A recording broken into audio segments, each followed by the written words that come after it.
Okay, so hi guys, a very good evening. Can you all let me know if y'all can hear me and see a screen? Yes, can hear, can see.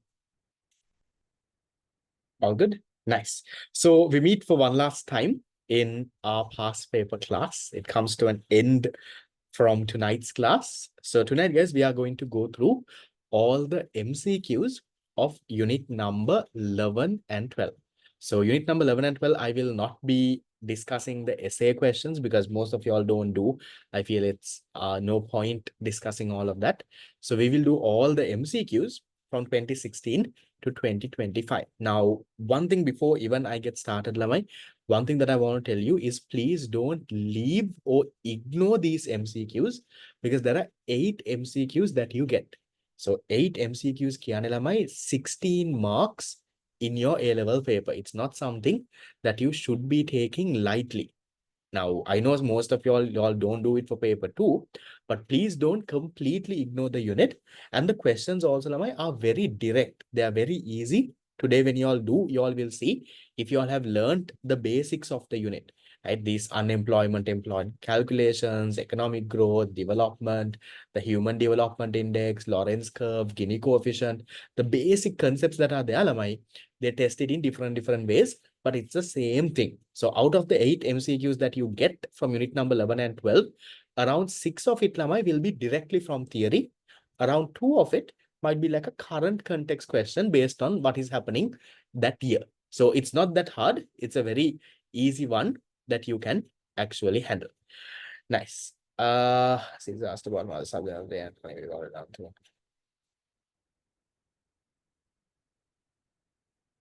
Nice. Okay, that is great. So today we finish the econ past papers. On my end, I will try to upload the recording when I can.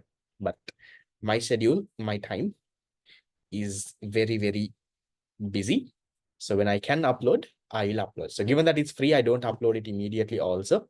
I want you all to come to class. And there is a quiz at the end of today's class. One last time, I wanted to end it with a quiz. There is a quiz of around 20 questions, which I have to finalize during the class break. Couldn't finalize that also.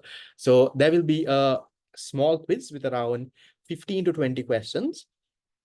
The winners of it, I will give you all some prize. The quiz will ideally be from all the 12 units, not just unit number 11 and 12. It will be from all of it, but ideally, so maybe 1 or 2 questions from all the units that are there. So we'll see how it goes. Okay, we'll start with Lamai, the 2016 A-level questions. So on your end, give me answers. The faster you give me answers, the faster we will do. Am I planning to discuss the ministry paper? No, Lamai. The ministry paper, I shared it on the group also. The paper, Lamai, for me personally, I felt it was way too easy. It was very direct, very easy questions, Lamai. All those questions we have already discussed in our past paper classes. It was almost a copy and paste of past papers, just changed a little bit here and there. There was nothing that was really difficult in that ministry paper, which some people told me they did, and then I shared it on your groups also in the morning today. It's a very easy, very direct one. I don't think that is the support seminar kind of a paper that you all will get, Lamai. Your paper will definitely be much more standard than that. That paper is easy. Maybe if you have done all the papers, you have nothing else to do, maybe you can conduct, try it out and see. I don't have a marking scheme for that because I also got it from a student only and I share it to you all. If anyone has a marking scheme, send it to me. I will send it to you all on the group, or you can directly send it on the group as long as anyone is benefiting. If you all have the papers for the other subjects also, just share it to me. I will share it on the group for the students. Okay, right. So we'll start with Lamai 2016. So the faster you give me answers, the faster we can finish. 2016 question 44.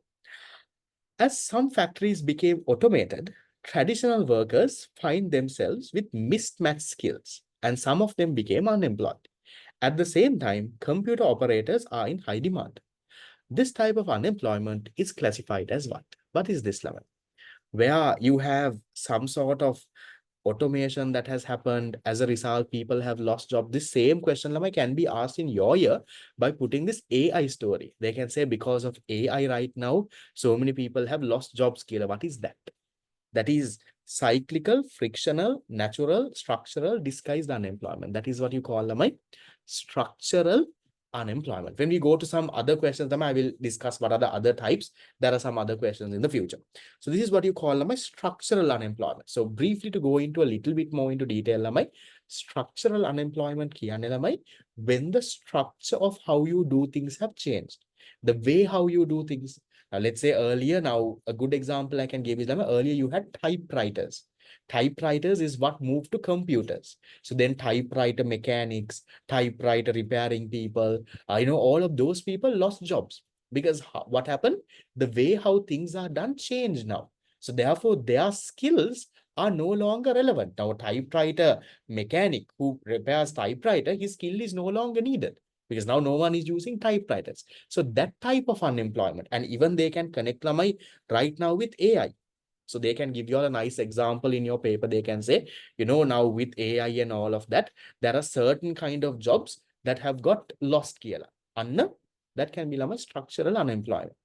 This is mainly, remember, when the way you do things,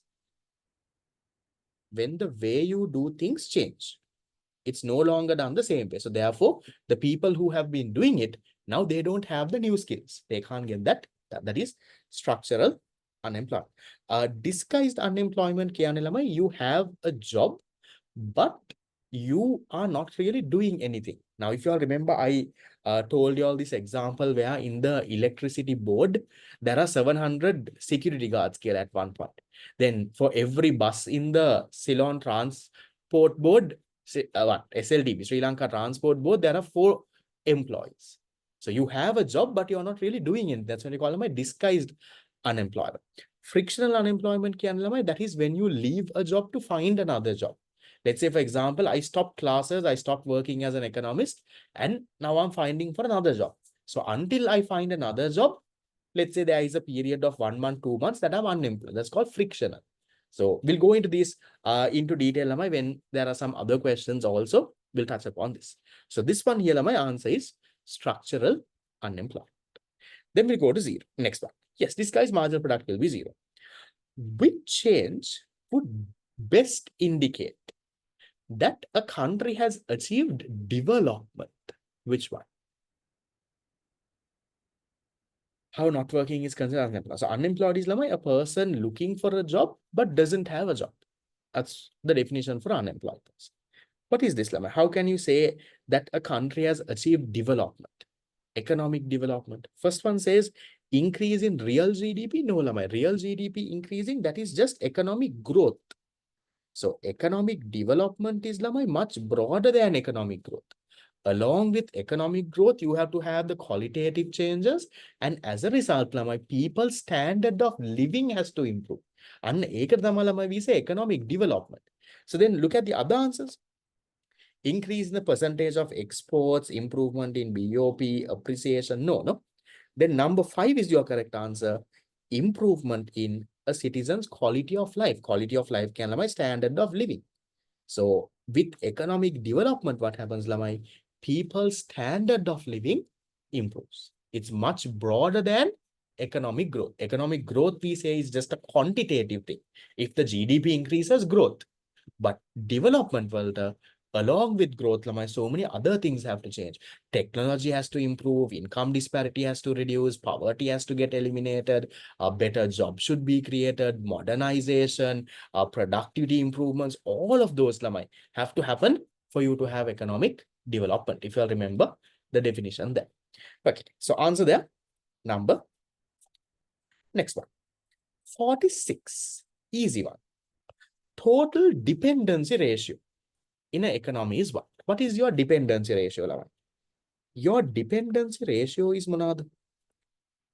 Dependency ratio, Lamai. How do you calculate dependency ratio?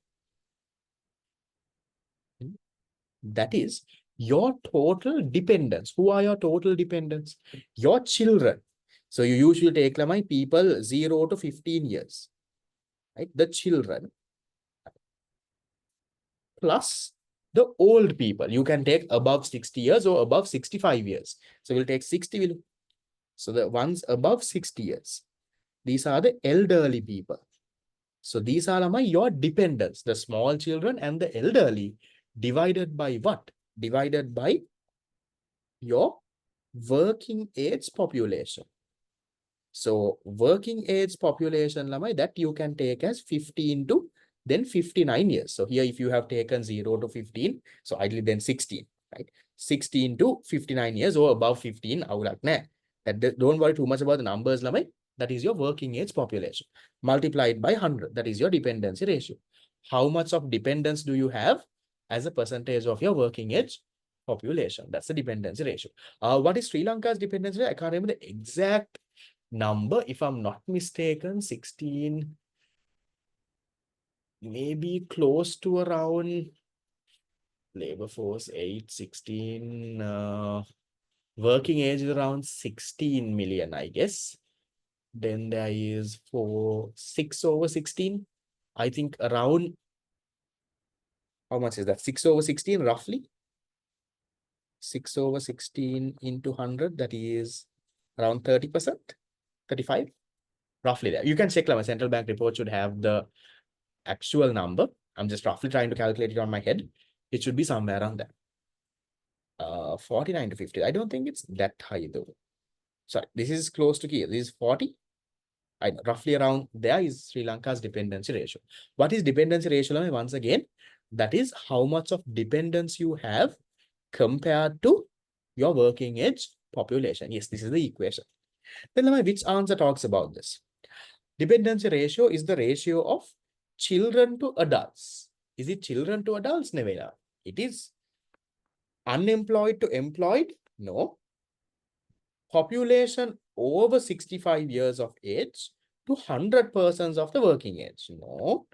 Population below 15 years of age to population above 15? No. Population below 15 and above 59. Okay, these are the dependents of age to the population of age 15 to this one. This is the working age population, correct? So your dependency ratio is yes, the non-working age to working age, correct, that is where you should not memorize, So small children and old people are called non-working age. The 15 to 59 are called working age. If you memorize definitions, then this is what happens. So that is what you take, as the dependency ratio. Your non-working age people, your children and your old people, divided by your working age population into 100. Yes, dependency ratio is both children and elderly. So small children are also dependents. Old people are also dependents. That's your total dependency ratio. If you want, you can separately calculate child dependency ratio. So child dependency ratio, then you will only take the children divide by working age into 100. Or you can only calculate elderly dependence. Then elders over working age into 100. But total dependency ratio means your children plus elders. That's your non-working age population divided by working age into 100. So answer there is number 5. Then question 47. Okay, this is a bit of a outdated question. This is from the 2012-2013 survey that is there. Which the following correctly indicates the sectoral distribution of poverty headcount based on the 2012-13. So right now, the latest one that we have is the 2019 poverty headcount, sir. So even the 2019 one, is also a little outdated now. So the new one has not been done yet. They're still doing it. It will take time. It's not done every year. Can you tell me, based on the 2019 poverty headcount survey, what are the numbers? It's there in your unit number 11 and 12 unit. How much of people are in poverty in the urban, rural, and estate sector? Urban, 1.1. Okay. Rural, how much are in the rural? 3.3. Okay. And estate should be high, 10.4. Okay, so those are the numbers based on the 2019 poverty headcount survey. But 19 one is also a little bit old. Yeah, those are the numbers I know. I took the numbers that is there on the chat box. These are there in your tute. I have put a number. 6, 15, and 33.8. Really? It has to be now for the, when you're checking in the table, look for the updated poverty line, not the old poverty line. Updated poverty line. Yeah, no, 6, 15, and 33. Okay, so I think that's the old poverty line is those numbers. So updated poverty line, I think has to be 6%. 15%, and 33.8%. Okay, so this is your 2019 poverty index lamai, the numbers that are there. Okay, then we'll go to the next one. So you don't have an answer for this. 48. The Lorentz curve can be used to evaluate which of the following? මතකද ළමයි Lorentz curve, Gini coefficient එක we talk about. Simple concept, looks a little scary. So what does the Lorentz curve is used to, ළමයි? What is this curve used to show? The what? The productive production and allocative efficiency, comparative advantage, intensity of specialization, equality in income distribution. Correct. No, it's talking about income distribution. So if your Lorentz curve is closer to the line of equality, we say more equal. Lorentz curve is further away, now we say unequal. Very simple thing. Our relationship between this and this. Have they changed the A-level timetable? Commerce, I don't think there is a change now. It's the same timetable. 10th of August is your econ paper. If it changes, I'll let you know. Okay, then 49. Which of the following correctly indicates the agriculture sector contribution in 2014? Now that's an outdated one line. So we'll go with 2024. So in 2024, right, shall we quickly jot down lamai? How much is our agriculture, industry, and service contribution as a percentage of GDP and the employment percentage? Can you all get these numbers? I think GDP numbers are there in the tute lamai. They have changed only GK and general English. Maybe. So maybe they have moved that around. I'm not sure exactly what the dates. Check lamai when they issue the original one, you should see. So we'll go to the annual report and try to get these numbers. So everything's open. We'll try to close this. My face is also there. Okay. CBSL annual economic review. We'll go to 2024.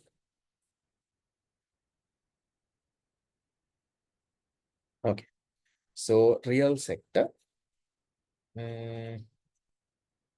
Production.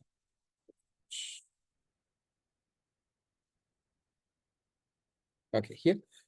Employment, can you all note it down? Sorry, this one says not applicable. Go to economic review 2025.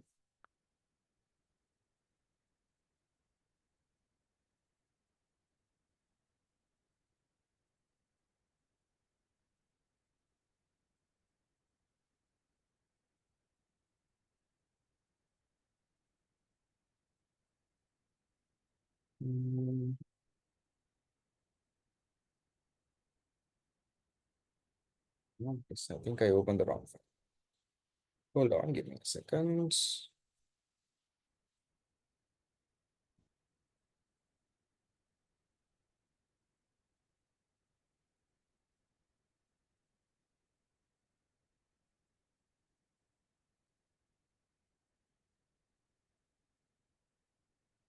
Okay, so here you have the employment numbers, right? So the employment numbers, Lama, can you all jot it down for 2024? Agriculture, 26%. Right? So from the total amount of people employed, 26% are in the agriculture sector. Right? Just jot it down. Industry, 25.6. Service, 48.5. 26, 25.6, 48.5. I'll just jot it down. 26, not here. 26, 25.6, and 48.5. Those are the three numbers I mentioned. 26, 25.6, 48.5. Yeah, that's the employment percentage numbers. Then GDP is the breakdown. No, GDP contribution you can get from the annual report itself.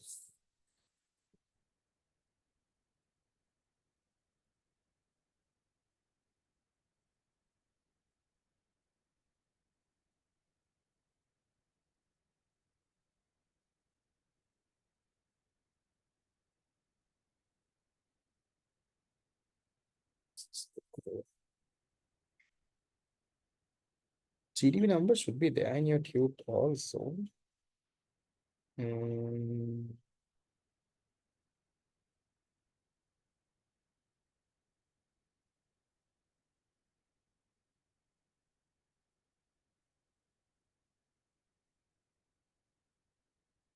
second. Yeah. So GDP numbers lama in 2000. Sorry, this is the GDP growth, not this. Not output.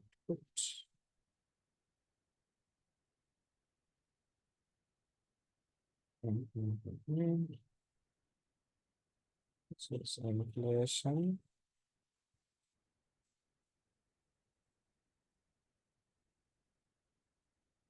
Cost of living. Okay, it has to be here.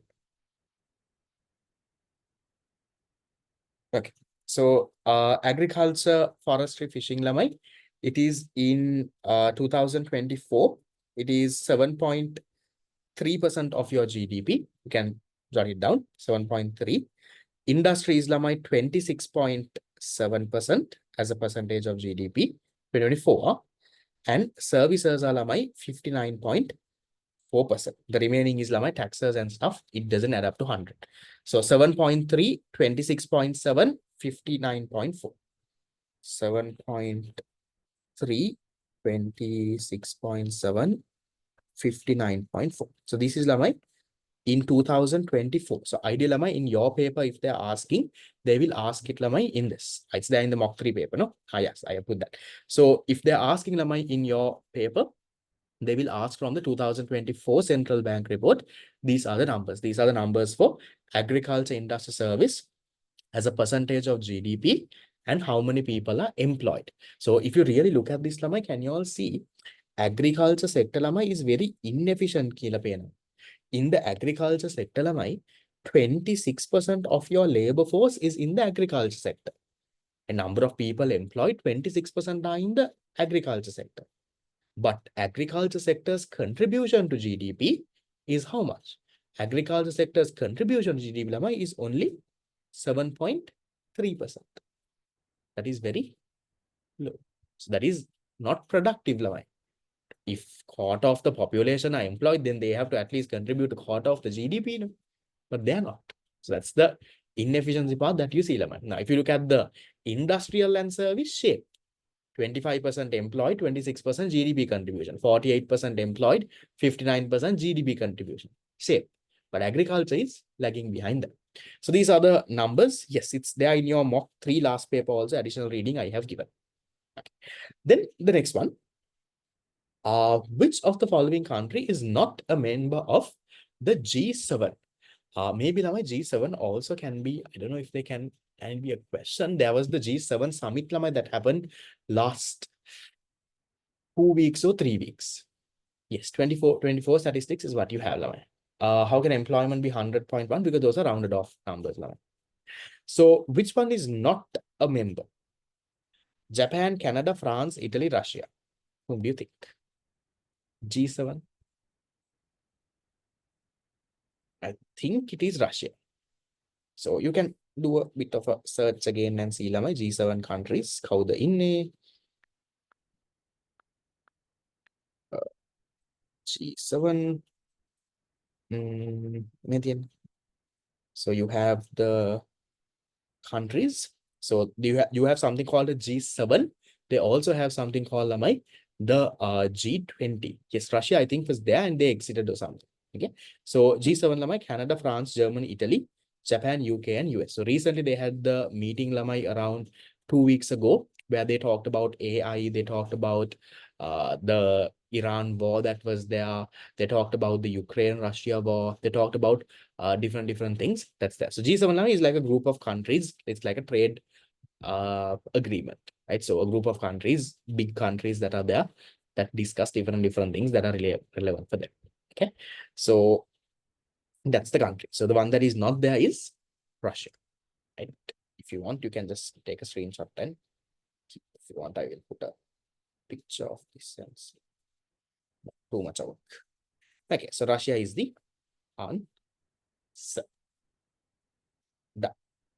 Then the next question, the last question in the 2016 paper. Oh, no, that's it. No, that's the last question. Okay, so that's the 2016 paper, which had some questions. So some of them were current context. Some of it is Lamai direct theory. Then we go to the next one. 2017 A-levels. Brexit is different now. Brexit is UK exiting the European Union and nothing to do with GSA. And economy's GNI per capita based on purchasing power parity has increased over a certain period of time. But its development measured by Human Development Index has remained unchanged. What could explain the difference? My Human Development Index, okay, how do you measure economic development? You look at three things. You look at Lamai, first of all, you look at the health. How do you look at health? By looking at Lamai, the expected, life expectancy. How many years people will live? That is how you look at health. Life expectancy. Then you look at Lamai education. How do you look at education?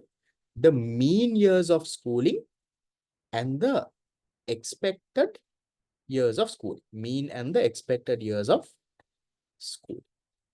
And then how do you look at Lamai the standard of living?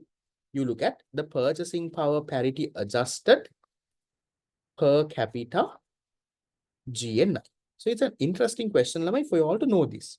So question is asking, we'll read again and see. Question is saying, economy's GNI per capita based on purchasing power parity has increased. So this third component, Lamai, has increased. So ideally, if those components increase, Lamai, your Human Development Index has to go up. No? They're saying, but its development measured by the Human Development Index has remained unchanged. Can you guess and tell me, Lamai, how can this happen? How come even though the purchasing power parity per capita GNI, that third component increased, why do you think your overall Human Development Index was unchanged? What could have happened, Lamai? Logically think, either the first two, right? First two could have decreased, no? It would have offset that increase, Lamai. So maybe one of these two, exactly which one we don't know. So maybe life expectancy went down, then that offsetted that increase. This education thing, mean or expected years of schooling went down. So then look for an answer that will align with that and see. Something that says life expectancy went down or something that says mean and expected years of schooling went down. Anything like that? Increase in the number of expected years of schooling. No, increase when the balance, it has to be decrease. Decline in life expectancy, yes. No. So your second factor here would have gone down. Third factor increased, but second factor went down. That's why HDI has remained unchanged. Adult literacy rate not connected, inflation not connected, population growth not connected. These are the three areas, Lamai, that they look at. Easy question, but they're twisting it around to get the answer for you. Then we go to the next one. 2017 46. Here, Lamai, this is an easy question. Nah? You need to know the components. If you don't know the components, you should know what are the components of measuring Human Development Index. They're saying the third component has improved, but the Human Development Index has not changed. One of the first two would have come down. Either life expectancy has come down or the mean and expected years of schooling has come down. Okay. Then this one, Lorenz curve in the diagram below depicts the distribution of income in an economy. How is the Gini coefficient measured? Oh, just asking the equation. How do you calculate Gini coefficient? Now, don't go and say, sir, A divided by A plus B. That is what I have in the tube. But here, see, the letters are different. So here, this area, the area of B divided by the area of B and C, no? That is how you calculate your Gini coefficient. So which answer is that? Simple, my basic. If you know your theory, these are nothing. Now, some of y'all are product scared when you see this question. Trust me, Lamai, this is a basic area you can go through. And also, Lamai, I'm telling y'all, if you have no way of covering unit number 11 and 12, at least get my theory class recordings and tunes and cover it up. It's not long, Lamai. In my theory class also, I only taught it for students to handle the MCQs. And it's only 6 hours. So 6 hours, 6 to 7 hours, I think. Your total theory class recording for unit number 11 and 12 is 6 to 7 hours. And you get lamai 16 marks, 8 MCQs in your paper. So please don't let that go, lamai. Those are easy, direct questions. If you have learned it already, no problem. But if you have no way of covering lamai, at least get my theory class recording, dude. And it's very worth your investment because it's only 6 to 7 hours, lamai. In 6 to 7 hours, if you can get 16 marks out of your 200 mark paper, that's very time efficient, lamai. Don't let that go. Easy questions. 1 or 2 might be current context, but even from this 16 lemma, even if you get 2 of it wrong, even if you get 12 out of 16 lemma, I think it's a big win for you. So don't ignore 11 and 12 questions. Okay. Then question 47. The table below presents some data pertaining to labor market in economy. Nice. What's the recording question? Easy. Perfect. That's exactly what I want. The labor force participation rate. How do you calculate labor force participation rate? Labor force participation rate කියන්නේ out of your working age population, how many are in the labor force? Into 100. That is your labor force participation rate. Then you know, lamai, your labor force is the addition of number of people employed and number of people unemployed. Both together is lamai, your labor force. So see if you can calculate this.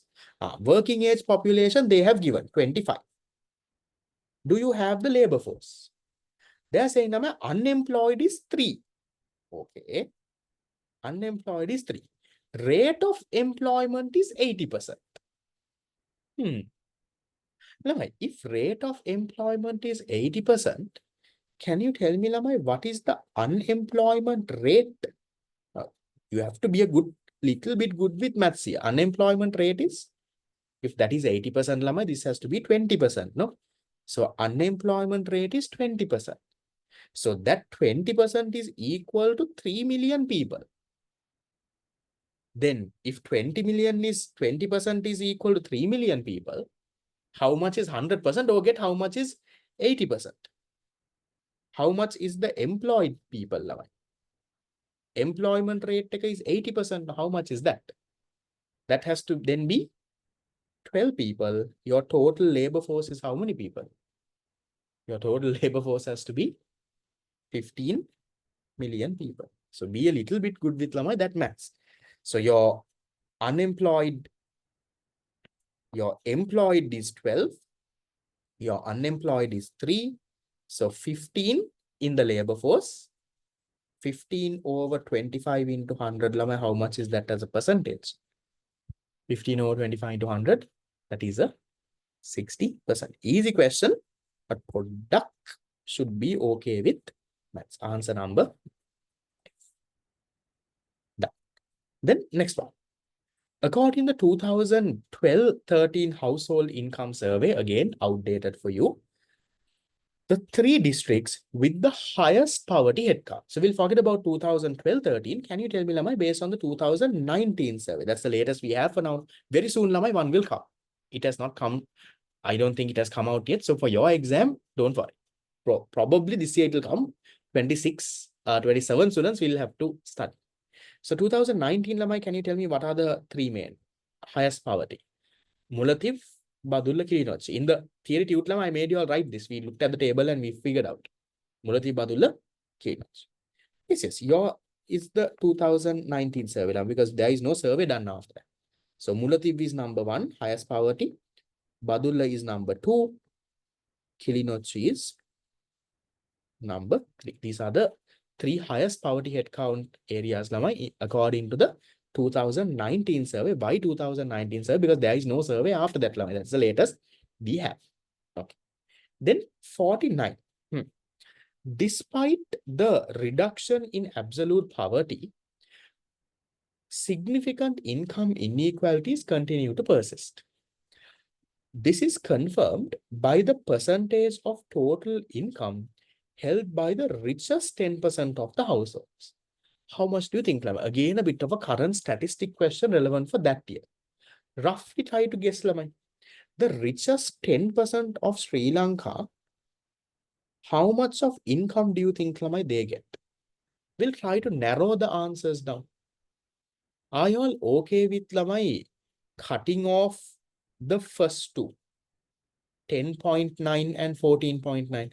Because the richest 10% they are the richest people. No? So they should get a big proportion, right? So this I think I can cut off. Right? Will because I remember I also did not know this number. This is my A-level year. No? But I was able to get this answer by logically thinking. Right? So first two we will cut off now because that is too low. Then do you think in Sri Lanka richest 10% gets 57% of the countries? Do you think it's that high? Our Gini coefficient is somewhere around in the middle, right? Remember Sri Lanka's Gini coefficient? It was around 0.46. Do you think richest 10% gets as much as 57.5? I don't think that is too high. Maybe the richest 20%, maybe richest 20% might get somewhere around here. I think that is okay. But richest 10%, that is too much. We are not that unequal. Then you're left with 2. 28.6 to 38. What do you think? Richest 10% in Sri Lanka. 28 or 38? This is a bit of a call you will have to take. You can narrow those answers, but when you come to this, you have to put the say. What does the question say? Question asks the richest 10%, how much of income they're getting. So if I'm not mistaken, it was 38%. And now check the answer also, 2017 question 49. 38. Richest 10%. Yeah. But remember, I got this right by narrowing it down and figuring out the answer. So there will be certain things that you don't know, and that is okay. Even if you don't know, you should be able to figure that out. So answer number 4. Then question number 50. Yes, income of the richest 10%. Which the following is not a major obstacle to attract FDIs to Sri Lanka? What is not an obstacle? First one, unstable macroeconomic conditions. That's the obstacle now in Sri Lanka. Always inflation rates are going up and down. The unemployment rates are going up and down. So all of that, that is the obstacle. Labor market rigidity. Labor market rigidity can very big labor rules. Now in Sri Lanka, do you all know Sri Lanka is the only country in the world that has a lot of protection for employees. Do you all know in Sri Lanka, you can't fire employees. Do you all know that? In other countries, you can just fire an employee. You can tell him, no, from tomorrow, we are firing your job. We are letting you go. In Sri Lanka, you can't. Sri Lanka is a country that has one of the strongest protections for the employees. And whenever the government tries to change this rule, all the trade unions, the labor organizations, they come and they protest and all of that. And it's very hard to change. So in Sri Lanka, you can't fire. Now, even if if a business is trying to fire someone, what they do is they tell that person to resign. Unless that person has unless that person has done a fraud or something, then yes. But nikang are a poor performance world to fire karanda bෑ. Let's say he is not performing well, right? He is not contributing, එහෙම fire karanda බෑ. So then in Sri Lanka, the approach is you have a chat to him and tell him, look here, you can't now. Even in our office, that happens. In our office also, now sometimes when we hire people, we realize those people, they're not that great. Yes, private sector, government sector, even hard. So you realize those people, they are not contributing much. They are not performing much. So then what we do is we have a chat with those people, right? We tell them, look here, this is your performance. You have not been performing that great. We think your growth in this firm will be very limited. So we think it's better for you if you can look for a job somewhere else, which we think. And we also recommend. So we say, okay, based on your skills, we say that you're not fitting here much. Maybe some firm like this could be ideal for you, Kela. And we tell them openly. And then they resign and go. That is how it usually works in Sri Lanka. You can't fire people like that directly. Downsizing, maybe you can. If you close down an entire factory or something, you can. But performance you can't fire. So Sri Lanka's labor market is very rigid. Now, that is also a problem. Because when you have labor is comparatively cheap, but the fact that it is rigid, that is also an obstacle to attract FDIs. Because even foreign firms, they are not used to this culture. Now, if you looked at, for example, take US firms, the US IT firms, private sector can hire. You can hire, hiring, no, I'm saying firing. Firing means letting go of them. So in US and all, you have major layoffs. Now, Microsoft, Google, the AI companies, huge cut lamai. Now, recently also because of AI, most of the tech companies lamai reduced so many employees. But now the problem is AI has got expensive. Now they're again hiring people back because AI became so expensive. It's more expensive than hiring the people and doing it. Because you have to use your tokens and this and that. So many firms lamai, their AI budgets have exceeded to the next level. So labor market rigidity is there in Sri Lanka. That is an obstacle. Uncertainty of policy is yes, because in Sri Lanka, now government will now come and say, okay, this is the tax rate. In 3 months, they will say, make an way. Now we are changing, make they will change lamai. So then that is again uncertainty of policy. That is also then a barrier. Lack of diversification in the export sector. Now, is that a problem to attract FDIs? I understand that in Sri Lanka, there is lack of diversification in the export sector. That is, but they are not asking you a problem in Sri Lanka. They are asking you an obstacle to attract FDIs. Is there an obstacle to attract FDIs? To attract foreign direct investors coming to our country, the export sector is not diversified, is not an obstacle. Whether the export sector is diversified or not, I think foreign investments will come if they want to.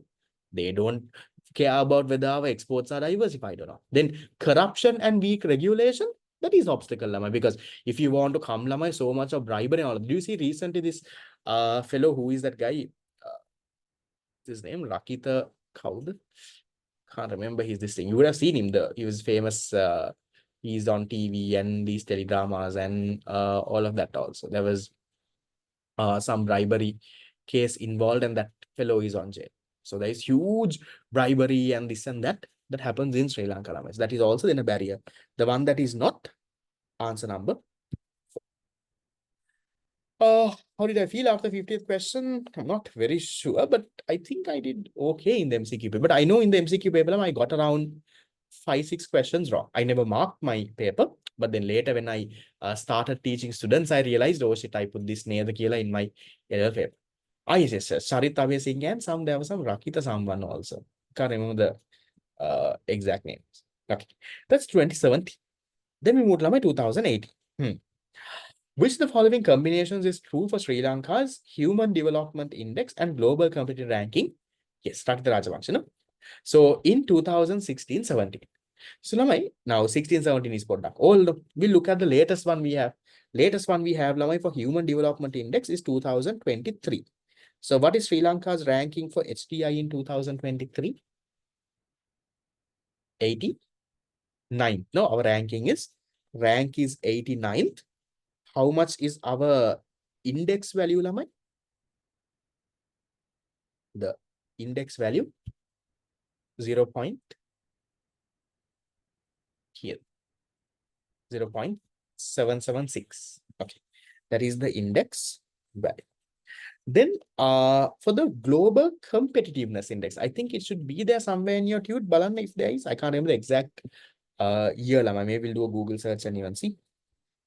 117.25. Do you see if there is any updated one?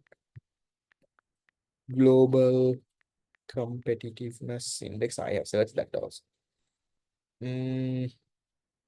This says 84th, but in which year though?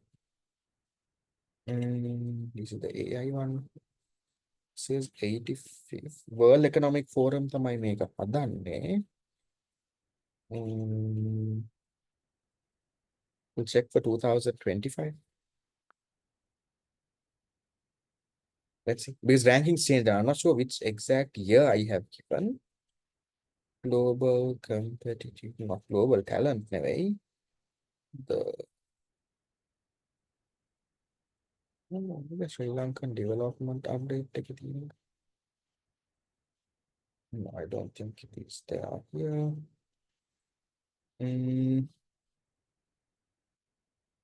I think it has to be this 85th එක තමයි. Yeah. So this is no, this is the 2017-18 edition number. This is a little low. So not this. 2017-18 wala we were 85th. Okay, World Economic Forum. We'll try to search and see. Sometimes this data is hard to find those. Well, sometimes in your Qt it has to be there. I put that update it. Qt gives 2019 data.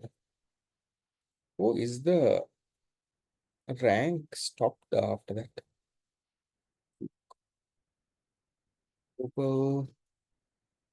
Global country index. Look at the rankings.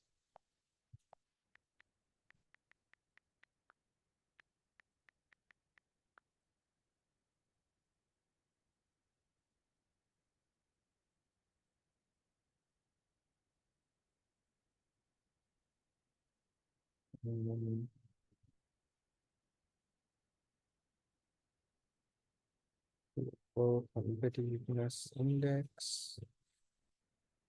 I'm also not very sure where the exact ranking is. World Economic Forum. Yeah, this could be.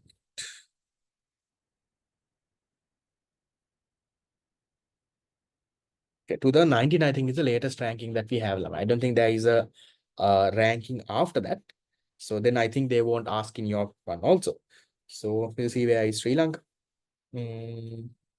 Sri Lanka is 84th. So in the 2019 rank, that's the latest one that is there for now. We are 84th in this. Yeah, in the tutor also, I think it's 84. No data after that. So you can write that, Lamai.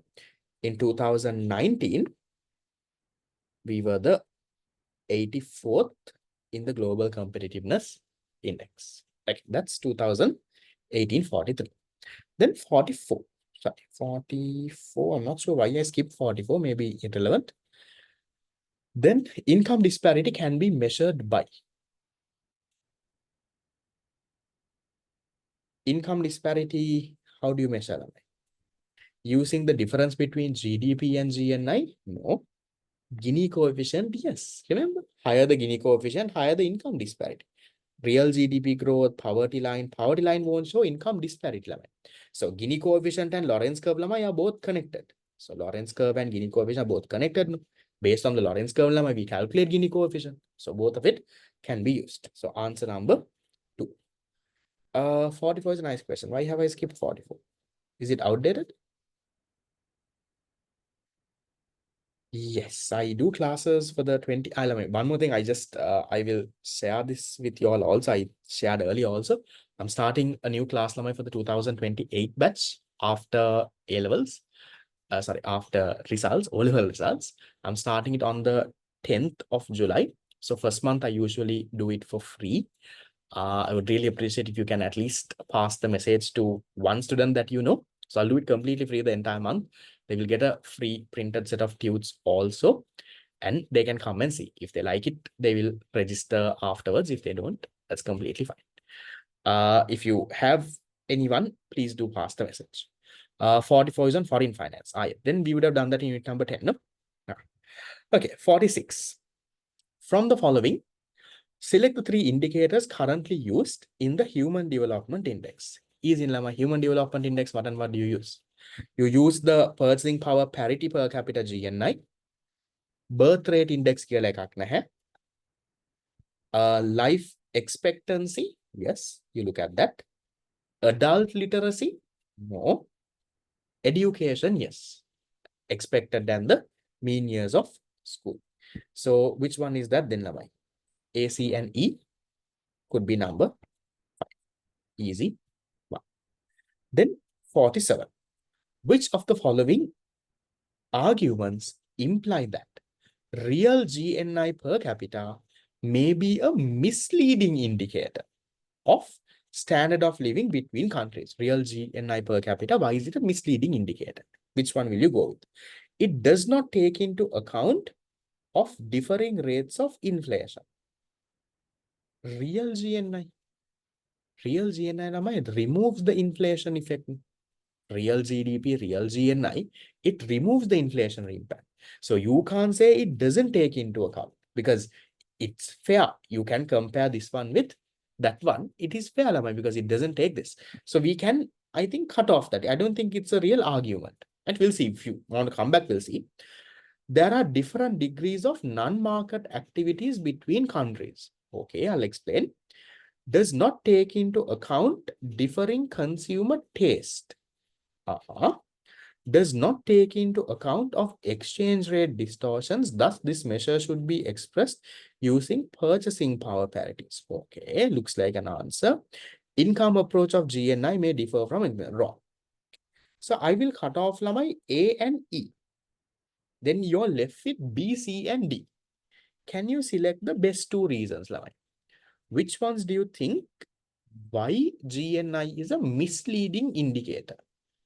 GNI, real GNI per capita is a misleading indicator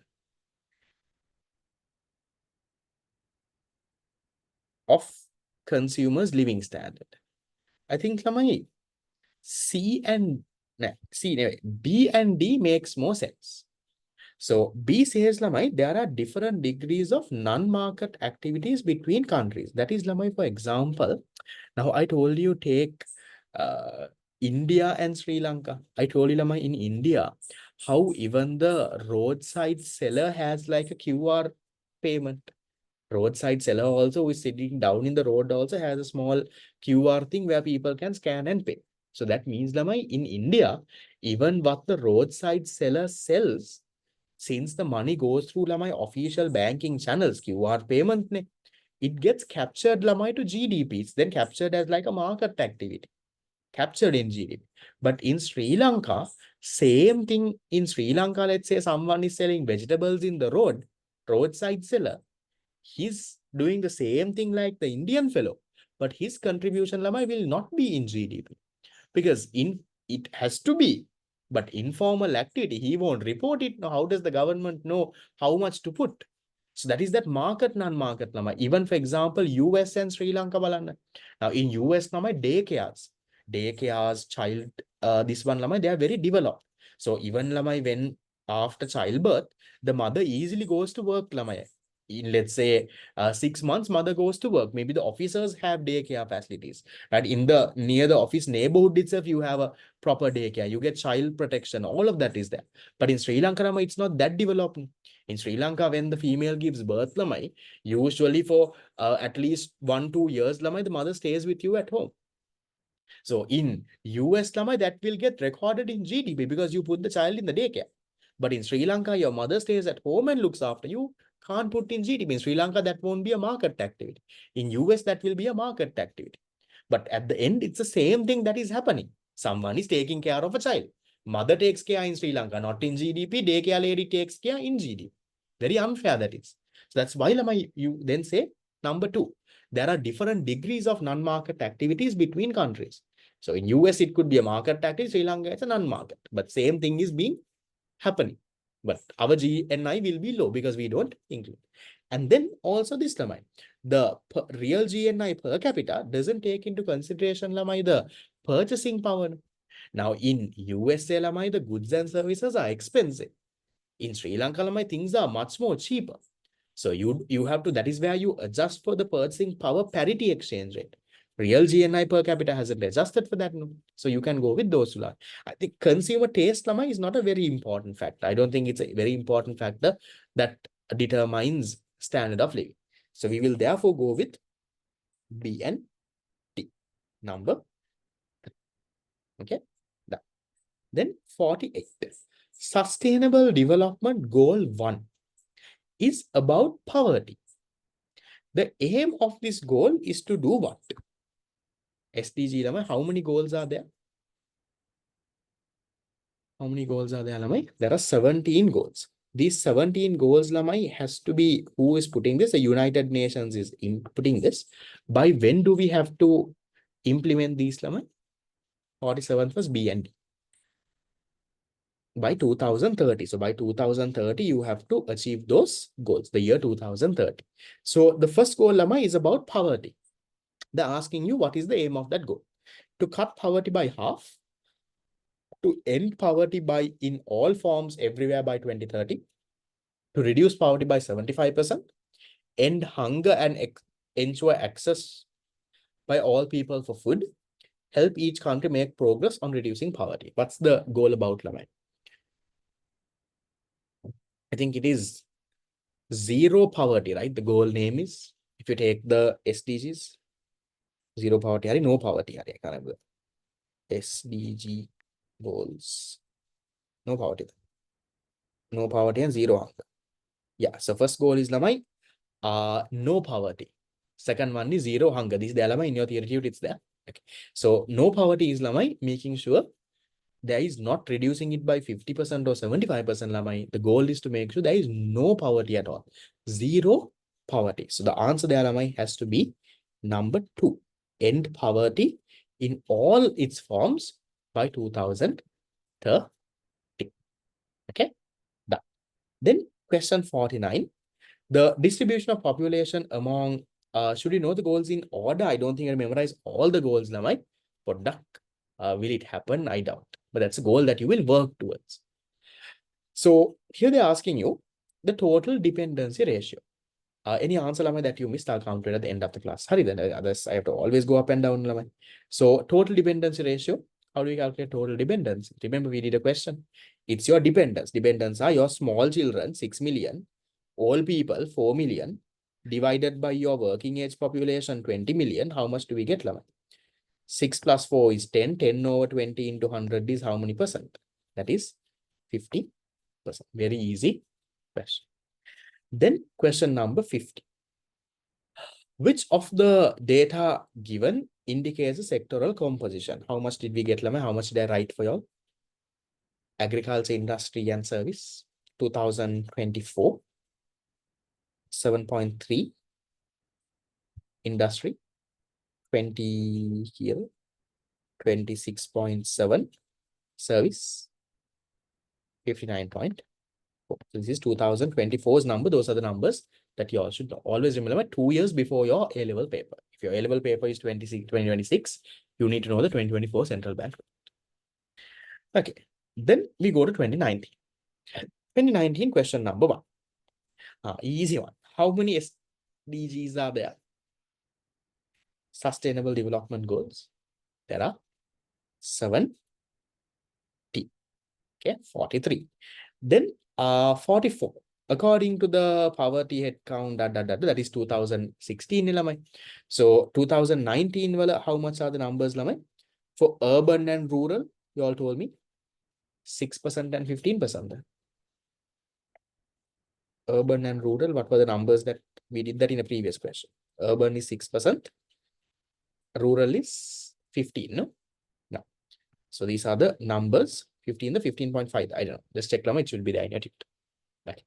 That's the thing based on this.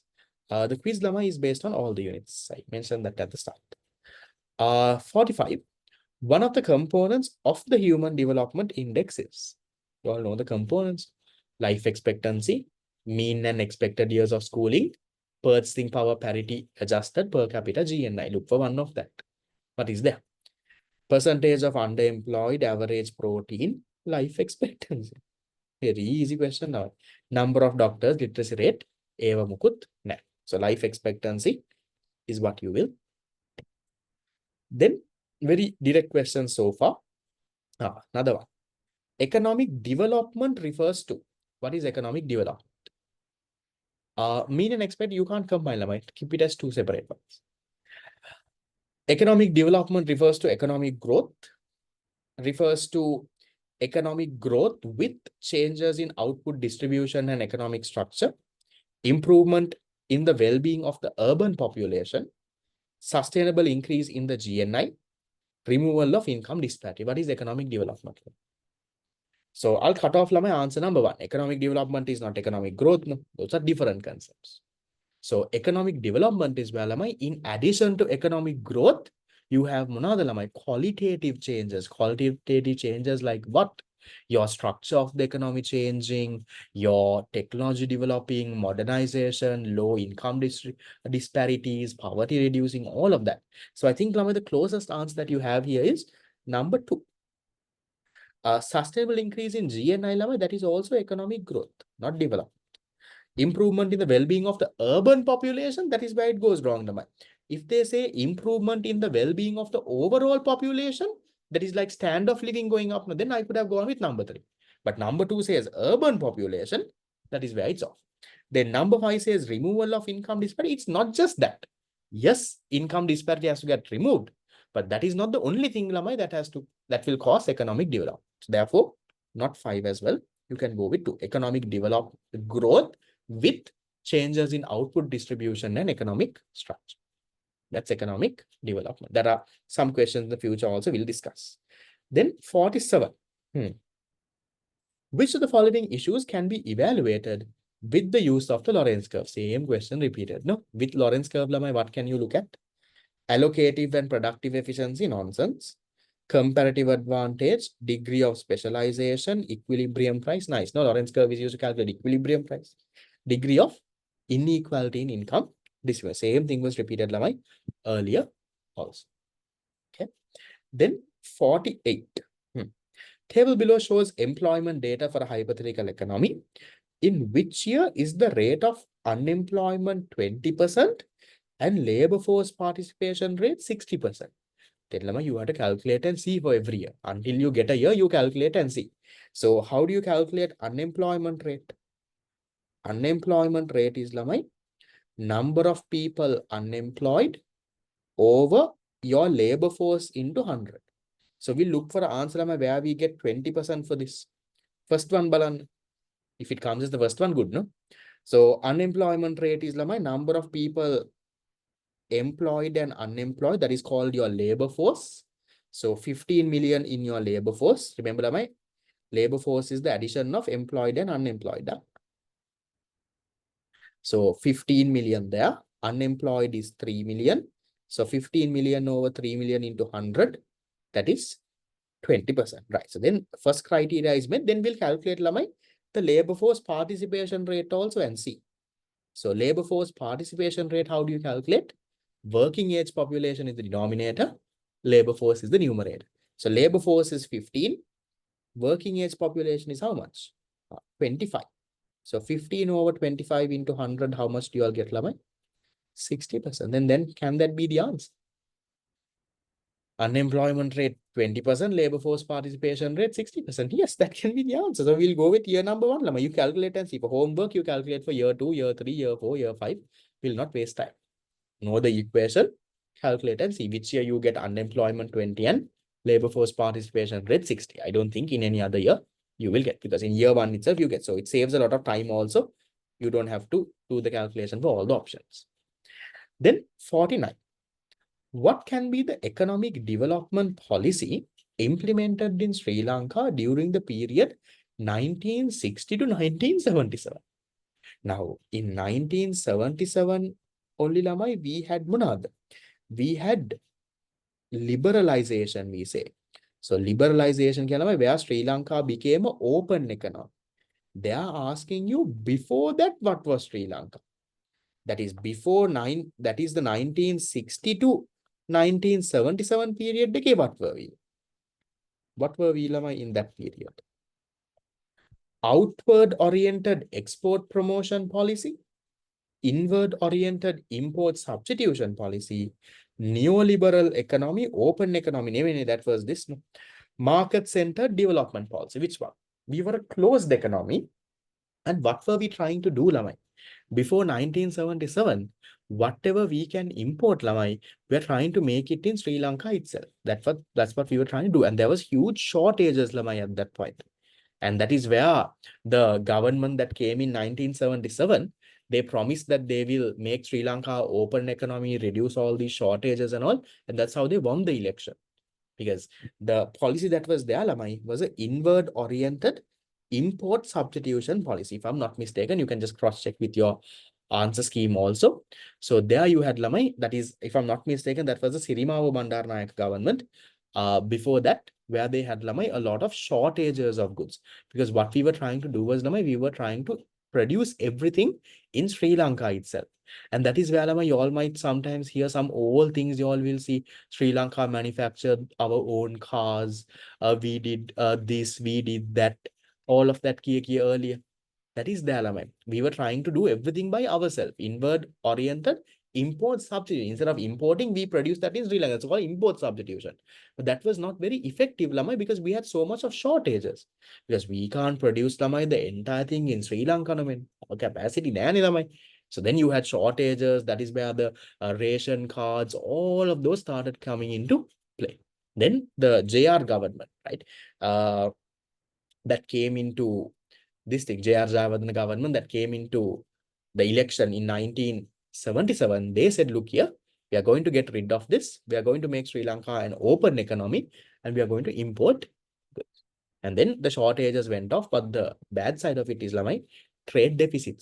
So that is going, yeah, earlier we were trying to be self-sufficient. Yes. So that's the part there, like number 2. Then question number 50. The top 3 sectors contributed to foreign exchange earnings in Sri Lanka in the recent years. Which one do you think, Lamai, are the top 3 contributors? Tea, textiles, garments, and tourism. Employee remittances, textiles, garments, petroleum products, . Can we give some numbers, Lamai? Let's say I'll give you some 2025 numbers. In 2025, Lamai, can you all give me the numbers? Worker remittances were around how much? Roughly, you all should know, Lamai. Kiel. Employee remittances or worker remittances. Roughly tell me in US billion. So worker remittances were around, Lamai, around 8 billion US dollars. That is worker remittances. Okay. Then we look at the other sectors are textile. Textile key, Lamai. Your remember total exports were around 13.5 billion. Textiles were around 40% of that, Lamai. Roughly around 5 to 6 billion wage, ne? So 5 billion wage, around 5 point ganak wage. So I'll just put rough numbers. So roughly around Lamai 5 billion US dollars. How much is tea? Tea was our second biggest export. But there was a huge difference between textile and tea. I have given you all Lamai. This chart is there in the unit 9 tube. There is at bars wage. Product read and see. Tea is around how much? I think around 2 billion or even less. How much is tea? Roughly see in that chart. I have given that export chart. Connect T and C to the axis. How much do you all get? Here. Around 1.5. Okay. Roughly around that. So we will just give rough numbers. We don't need main numbers. So let's say roughly around 1.5 billion. How much was petroleum now? Petroleum was Sri Lanka's third biggest export in 2025. Petroleum re-exports. That was, I think, a little less than the tea. No, less than tea. Exports. 1.3. Let's say around 1.3 billion. Okay. Then what are the other ones that they have in this? Rubber products. Rubber is even smaller. How much is rubber? Rubber, I think, was the 4th biggest export. 1 billion, 1.1. Tough numbers. Say 1 billion. So those are the ones that we have, no? How much was tourism? Tourism in 2025. Okay. Roughly around 2 billion. No, 2 billion. 2 billion. 2 million tourists, around 3.1 hari, 3.2 hari. Somewhere around 3.2 billion tourism. Then anything else? Those are the main ones, no, that are there in this. Okay, so then based on this, what can you give as the top? So you can put remittances as number 1. Maybe textile exports as number 2. You can even give tourism as number 3. So any answer that goes in line with that? Remittances, textile, tourism, number 5. Yeah, is that the same answer for 2019 also? I think it should be. Can't be a lot different. 2019, what's the answer? Yeah. Okay. Those are the numbers. Okay, that's 2019 ALA. Then we move into my 2020. Okay, so we'll do 20 and 21 and I'll give you all a small break.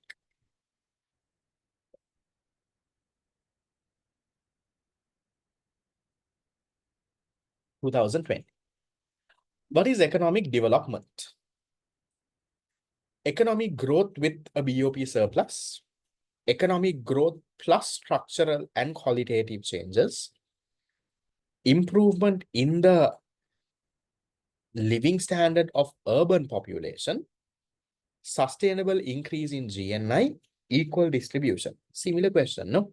It's not economic growth with a BOP surplus. It is not improvement of living standard is correct, lama. If that was there, it was correct.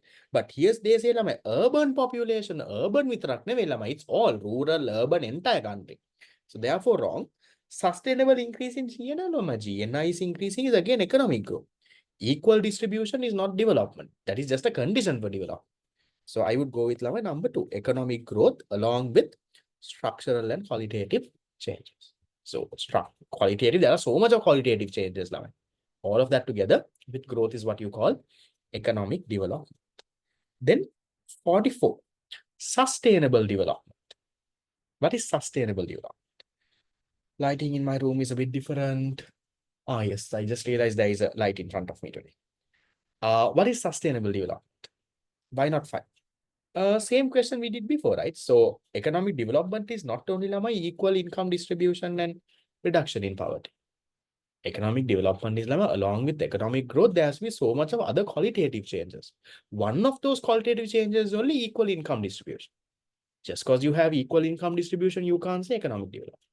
Okay. Okay. What is sustainable development? Sustainable development is where lama, you develop at the present or you grow in the present without harming the future generation, right? You develop, yes, you grow, you develop, do all of it without harming the future generation. Which one? 1, 2, 3, 4, 5. Which one talks about that? Number? Not 5, right? Number 5 says the development that meets the needs of the present, even if the present society is of the future, even if the present society goes unmet, that is not that. So they are saying the present generation needs are not met. You meet the present generation's needs while this one. Answer number 3, right?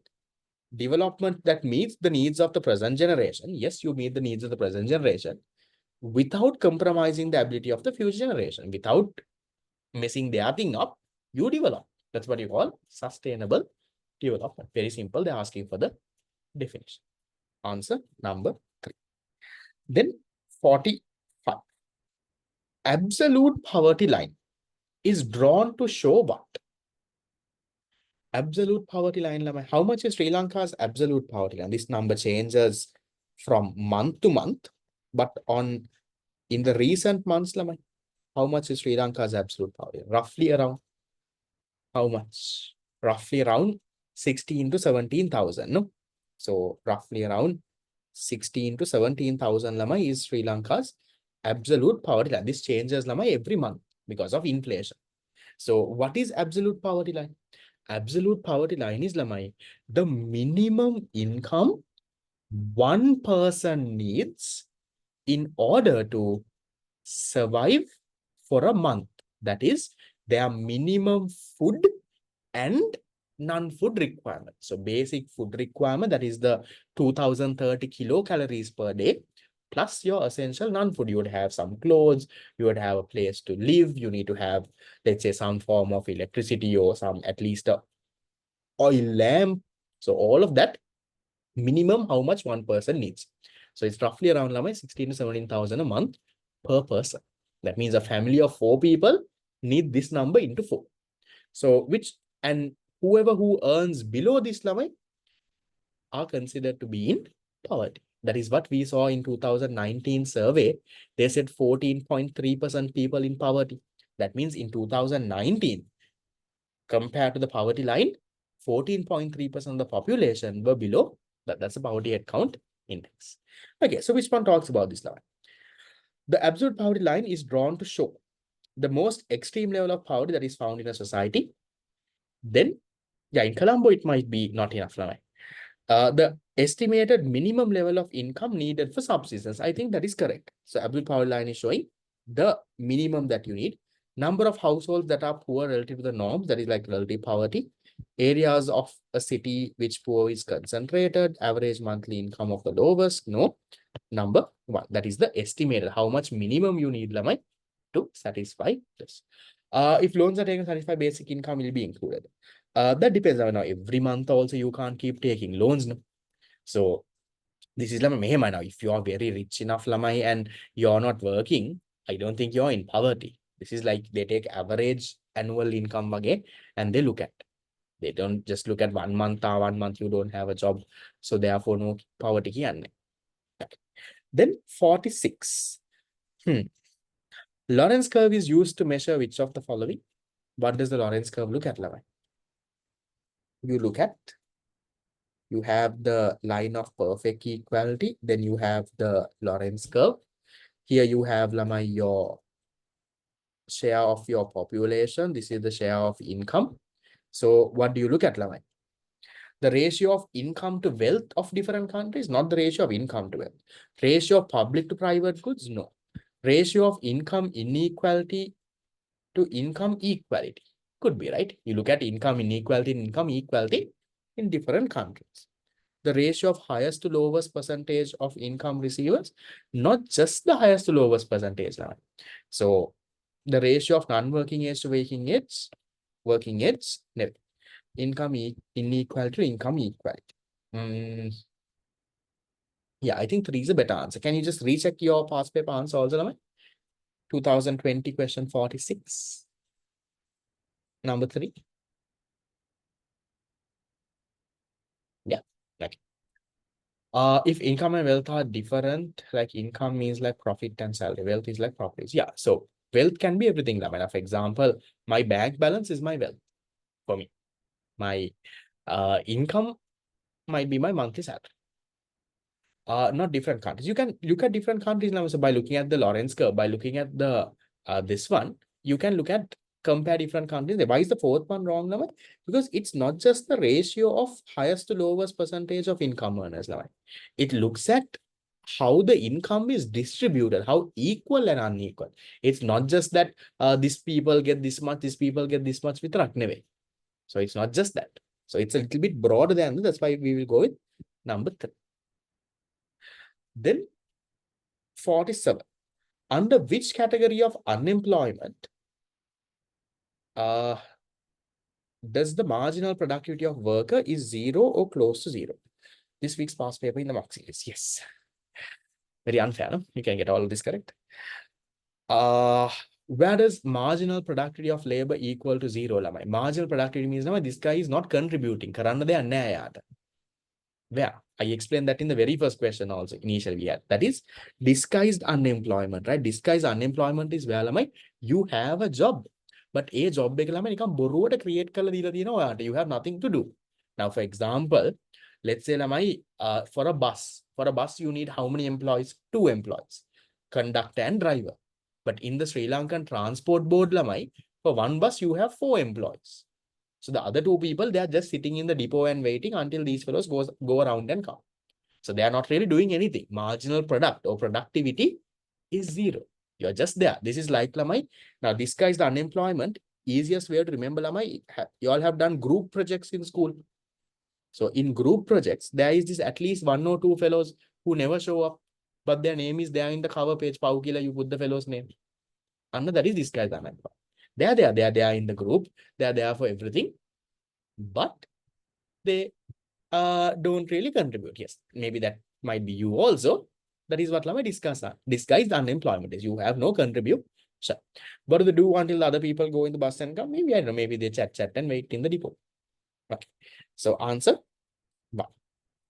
Then 48. The World Bank's ease of doing business indicator. What does it do, Lama? You can get it from the word itself. Rank countries by the size of their foreign direct investment. Rank countries by the size of their foreign direct investment as, host countries, source countries. Rank the industries in which countries have comparative advantage. Measure the ease of starting and running a business in many countries. Are a hindrance to economic development. Get from the word itself, Lamai. Simple question. Ease of doing business index is looking at what lamai? It's looking at how easy is it for you to start and run a business in that country. Number 4. Okay. Then 49. Same thing. So GDP contribution lamai 2024. Once again, tell me. Agriculture. Hindrance means lamai like a trouble, like a barrier. Anything like transitional unemployment. Something close to frictional level. This is 7.3. Industry 20 kilo 6.7. This one 59.4. These are the 2024 numbers. If they ask in your paper, they'll ask for 2024. How do I remember that? I also don't remember that much. You have to remember it if they want. But now Lamai directly asking statistics is less though, because they don't want you to memorize and do a paper. Then 50. The top 4 countries contributing to FDI inflows in Sri Lanka's GDP in 2018. Again, a bit of outdated question, Lamai. Now, this information, Lamai, is not openly available also now. But if you really look at the countries now, it has not really changed a lot. China is always there as number 1, FDIs. You have a bit, Lamai, from Japan and something. So latest India, FDI is Lamai, foreign direct investment. India, China, US, Malaysia. Okay, so I will go with that then. So India, China, US, and Malaysia. So you can go with these countries. The data also Lama, is not openly available. Not that in the central bank report you will have things like that. You might have to dig a little to find this out, because FDI Lama in the real world is much more complex. Now, even sometimes buying shares, and if you buy shares for more than a certain percentage ownership, it considered as FDIs, not as portfolio. So in your syllabus, we don't go to that level, but that is where it is. So I think latest, if they ask Lama, you can go with these countries. Make sure India, China, and all are definitely there, Lamai, because they are our closest neighbors. No? So put them definitely into your answer. I think if you want to go for answer in this one, which one's the answer for this one, Lamai? 2020, 50? What have they got? 1? Hong Kong, India, Malaysia, maybe. So in 2018, that could be the answer. Okay, then we go to 2021. Which of the following would likely contribute to achieve faster rates of economic growth? How can you increase your economic growth rate? By doing what? More rapid consumption of natural resources. I don't think that's a very good thing to do.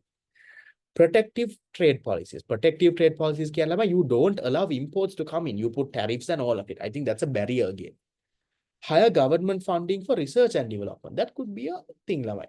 So if the government funds more and more money for research and development, maybe we come up with, let's say we find oil in somewhere in Sri Lanka, or we come up with the latest way to do something that can actually help your economic growth. That could be an answer. Then increase in subsidies, no. Higher taxes, definitely no. So the option that can increase economic growth, I think, is more spending by the government on research and development. So by any chance, if we come up with something new, solid thing for us. Okay, 44. The key social and economic dimensions captured in the Human Development Index are easy. What do you look at now? You look at 3 things. Health, education, and standard of living. How do you measure health? Life expectancy. Education, mean and expected years of school. Standard of living, purchasing power parity adjusted per capita GNI. So answer then will be what?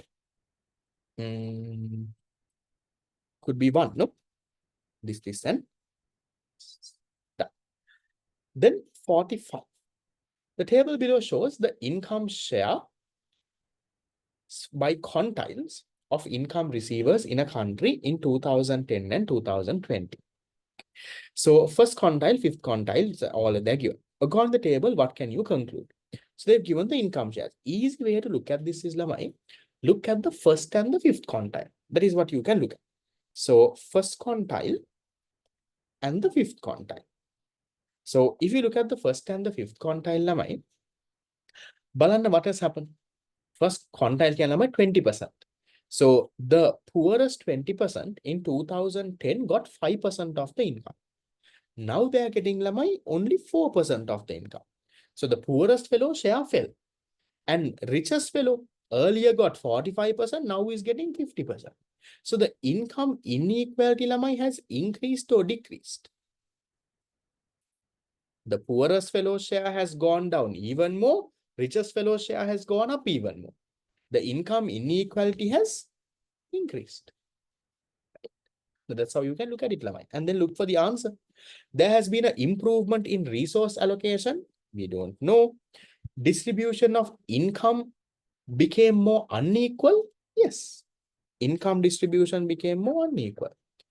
Distribution of wealth became unequal. We don't know, Lamai, because this is talking about the income share. Maybe if this says wealth share, we can say that. Wealth share, and this is income share. Income and wealth are different, Lamai. Quantile 20%. So not this.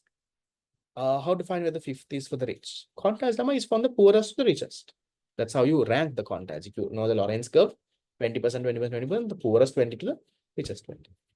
Then income condition, economic condition for the low income receivers have improved. Not really. There has been a decline in productivity. That also we can't say. So answer I will go with number 2. Income distribution become unequal. For countries like Somalia and all, with the top, will the top 10% population get around 90% of the income? I don't think it's that high though. Maybe top 10 might get in maybe around 50%. 90% is very hard to get it in. Top 10 getting that much. But could be, but you can search and see the countries with the highest level of income in it.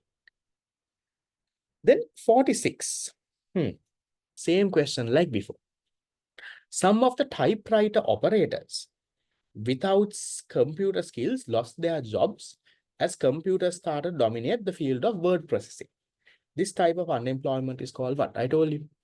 The way that you do things are changing. As a result, now your skills are not needed anymore and you lose your job. That is called structural unemployment. Remember that. Disguised unemployment, we talked about that in the future. Before. Cyclical unemployment, that is in the business cycle. When you are like in a recession, depression, that we say unemployment increase, that is called cyclical unemployment. Seasonal means, for example, during certain seasons. Now, for example, agriculture workers in foreign countries during winter. During winter, they don't have jobs because you can't cultivate. That is seasonal unemployment. Sri Lanka, certain hotels during off-peak, they are closed. So employees are lost their jobs. Unless seasonal. Then frictional is when you're switching jobs. Maybe you have moved to a new country. Maybe you gave up your job and looking for another job. Then that is frictional unemployment. Okay, so answer number 3. Then 47. Yes, Vesak Clanton Fellows could be. Sustainable development covers 3 main spheres, namely what? There are 3 things that they look at now. What are the 3 main? Now, yes, you have 17 sustainable development goals, but what's the main argument against it? Yeah, graduates also you can put under friction. It's what? Environment, economy, and society, right? So these also called the 3 P's. Environment is called planet, economy is called profit, society is called people. So the 3 P's of the sustainable development goals: economy, environment, economy, and the society. Those are the 3 main. Based on these 3 only the 17 goals. So the 17 goals that are there fall into one of these 3: economy, environment, or society. Then 48. Table below summarizes the labor market situation for a hypothetical economy. Okay. Based on this information, which of the following is accurate? So we're going to do a lot of calculations for this, no? The rate of unemployment has increased. Rate of unemployment has decreased. We'll calculate and see. So how much is the unemployment rate? So unemployment rate is the number of people unemployed over your labor force. So unemployed 6 million. Labor force is 6 plus 24. That is 30 million. How much is that as a percentage? That is 6 over 30. That is 20%. That is 2018. Then 2020. 8 million unemployed, 8 plus 32, 40 million in the labor force. So 8 over 40 into 100, that is also 20% then. Then can I cut answer number 1 and 2?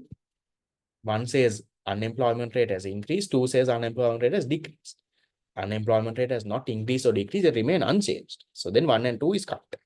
Then 4. Labor force participation rate has increased from 60% in 2018 to 67 in 2020. So we'll calculate and see. Labor force participation rate, how do you calculate, Lamai? It's your labor force over your working age population. So 2018, labor force is 24 plus 6, that is 30. Working age population is 50. So 30 over 15 to 100, 60%. Looks okay. Then 2020, labor force 8 plus 32 is 40. Working age population is 60. 40 over 16 to 100. We get right 66.666666. So 67% if you round off. So is the third one correct then? Third one is correct. No? In 2018, it was 60%. 2020, it is 67%. Correct. The labor force participation rate has decreased. No, it has increased. Although the population has grown, the labor force has remained constant from 28 to 2020. Has the population grown? We don't know. Working age population has increased. Overall, total population grown or not? We don't know. So therefore, answer 3. Then 49. According to the country economic classification, in which year was Sri Lanka assigned a middle income country, upper middle income? And I'm telling you, Lama, I put a video out on this also. So most likely, the announcement officially has not been made, Lama. Most likely, based on our 2025 per capita GNI, we will most likely, Lamai, go into upper middle income again. So we went into upper middle income, Lamai, and then we fell back into lower middle. And 2025, based on the GDP, the announcement has not been made yet, Lamai. It's not official yet. They most likely make the announcement somewhere on this period, Lamai, June, July. We'll see. If they do, it will be on the news and all. So you will move to upper middle income. But when did we move in earlier, Lamai? 2016, 17, 18, 19, 20. In 2000, upper middle income, if I'm not mistaken. No, middle income trap is next time. If I'm not mistaken, 2018 වගේ තමයි මතක. Can you check the past paper answer? In 2018, we went to, it's 19th. Should be 19th. I know, I'm almost not 100%. Somewhere there, 17, 18, 19. One of those 3 years. Is it 19? Okay. Yes, so in 2019, then we have moved into upper middle income. And then we fell back into lower middle income. So Gota came, COVID came, everyone came, and we fell. And then in 2025, most likely, we will go back to upper middle income. We'll see. Official announcement yet to be made. Okay. Then question number 50. The 3 most heavily loss-making state-owned enterprises in Sri Lanka at present. At present, now these in the past, these are a bit of outdated, but who are the biggest loss-making fellows Lamai in the past? Main 3 culprits are, one is the electricity board, okay, the petroleum corporation, and the airlines. Those 3 are the main fellows. So answer there is number 2 then. Airlines, electricity board, petroleum corporations. Mainly Lamai because they had administered prices. Remember, they had fixed prices. So they had huge losses. That's where the IMF also came and said, you can't do this. You have to have cost reflective pricing. So now the losses are product minimized. Airlines dung is still a little bad, but petroleum corporation and electricity board, they are somehow shape managing. Right, that's 2021. Shall we do 22 and take a break? Or do you all want the break now? Do 22, then we have less questions after the break. 22 has only 6 questions. Shall we quickly do that? Okay. Okay, 2022, question 40. Airlines are making losses, Lamai, is, yes, airlines tickets are expensive, but their cost is even more than that. So our airlines, Lamai, I think the issue is they're very inefficient, Lamai. That's the reason that, and also airlines also have very lot of political appointments. The CEO of the airlines, Lamai, is the earlier I remember it was Maitri's when Maitri was president. It's his cousin Hari Mukak Harekak. Same thing happened with when Mahinda and Gota were president. So it's all the CEO of Sri Lankan Airlines Nama is always like a political appointment who has no idea about how to run a airline company, but these fellows just appoint things because political appointments, so therefore no strategic planning, no proper goals, you end up making losses. That's what has happened. He was killed. I'm not sure if he was killed or not, but even if you look at Lamai, Sri Lankan Airlines was earlier Lamai privatized actually. If I'm not mistaken, it was privatized to Emirates. And then when Mahinda came in 2005, that is where Mahinda Rajapaksa started becoming president in 2005, 2006. Then Lamai, he had a bit of a personal kind of a grudge and he took it back to the government. So it was privatized. And then he said, no, we want it කියලා. මොකද්ද? There was something. It was actually run by Emirates. He said, nෑ කියලා, and he had a personal issue with them and he nationalized it back. And then I think since that day, හැමදාම loss it. Now they are trying to privatize. Now no one is buying. Because now it's just so loss making, you don't have to. Okay, so 2022. Quickly, and then we'll finish. Finish කියන්නේ break. Which the following would reduce economic growth? A decline in investment, could that be an answer? If investment comes down, will economic growth come down? I think it could be. So no investment can, your GDP won't grow. Increase in number of immigrants from abroad? I don't think so. People from abroad come to our country, our growth can't reduce. No. Technological advancement, definitely no. Growth has to improve. Increase in labor force, growth has to improve. Increase in savings rate, growth has to improve. Because more and more savings that will get funneled into investment, more and more capital. Remember, we learned the relationship between savings, investment, capital, unit number 1. So that is that. So then answer number 1. Sri Lankan Airlines never faced a air crash. Yes, Sri Lankan Airlines, the management is different. Pilots are different. If you actually look at Sri Lankan pilots are really, really good. You feel it when during landing and takeoff. One way of properly judging a pilot's skill is especially based on the landing, how smooth their landing is. Now in Sri Lanka, Sri Lankan Airlines and even Fitsair is also retired Sri Lankan people. You will see the landing is very smooth. Sometimes you don't even feel that, right? You comes and some airlines out there, landing is so bad, right? Like I've gone in these Indian ones and even Air Asia and all. The moment it lands, land in it. And it's always this thing. But Sri Lankan ones, Sri Lankan pilots are very well known in the world. They're usually of very good standard, very good quality. But that's the pilot. The pilot doesn't run the airline. The airline is run by some different fellows. Okay. Yes, well experienced. So 45, number 1. Then 46, what is development? Sustainable increase in GNI, no, it's not the increase in GNI. Removal of income disparity, not just that. Economic growth with changes in economic structure, be very careful with this. Increase in the real GDP, that is this one. Improvement in the citizens' quality of life. Am I 3 or 5? Which one is the better one? Development. Am I, is economic development, economic growth with economic changes in the structure? Is that the only qualitative change? Structure changing, yes, that is a change, tamai. But eka vitaramada. Not just the structure changing. It's so many things. The technology, modernization, poverty has to reduce, all of that. So this is just one of the qualitative changes, Lamai. Structure changing is just one of the qualitative. It's not every qualitative thing. So your better answer, Lamai, I would say is number 5 here. I also would have first instance gone with number 3. So improvement in the citizens' quality of life. Your standard of living improving, Lamai. Standard of living improving is what you call development. 1 to 3 would have been correct if Lamai, if they said economic growth with qualitative changes, including economic structure.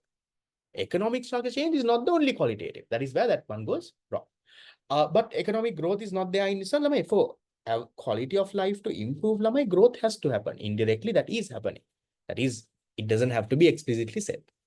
So development is mainly lama economic development kiyanne people's standard of living is improving. For standard of living to improve, along with economic growth, there has to be qualitative changes like the structure changing, poverty reducing, better jobs, technology improving, productivity improving. All of those qualitative changes has to happen.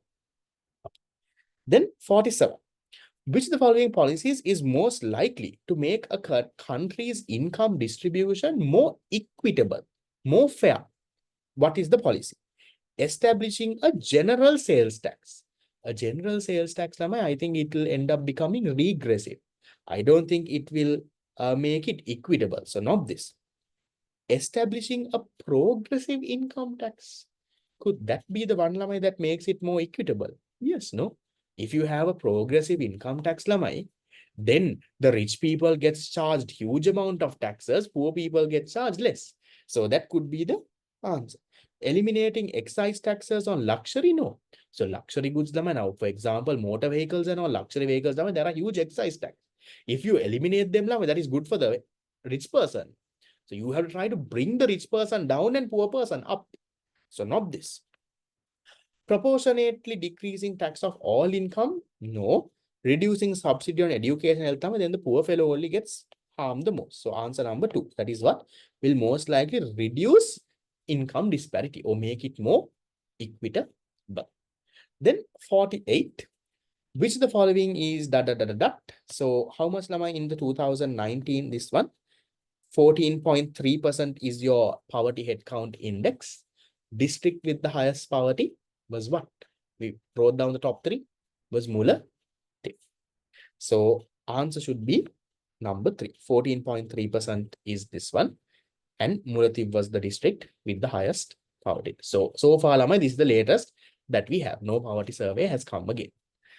Then 49. Which of the following is the correct calculation for the labor force participation rate? Very easy. Which was my first A-level batch? I did a few individual classes for 2019, but I did individual class for 2018 also. I did individual class for 2018, a few individual for 2019, but my proper group online class started in 2020. So how do you calculate labor force participation? Labor force participation is your labor force divided by your working age population into 100. If labor force is not given, then what do you have? You take lamai, the employed plus the unemployed population. So number 2, no? Employed plus unemployed is what you call lamai, your labor force. So labor force over working age population into 100. Number 2. Yes, it's been y'all are my official 6 batch. 50. Despite the fact that Sri Lanka has engaged in 16 programs with international monetary funds in the past, the respective governments had failed to implement most of the programs successfully, mainly due to what? So usually, we get into IMF program. And the current program we have, is the 17th program. So now we have an 18th also, the rapid finance instrument that we got after DITWA. But main one that is going is the 17th program. But earlier, before that, we had 16 programs in the past. But usually what happens is, Lamai, somewhere in the middle of the program, we stop the program. Now, this is a 4-year program. Now, IMF, Lamai, I always told you, is like the doctor. So right now, our IMF program is a 4-year program.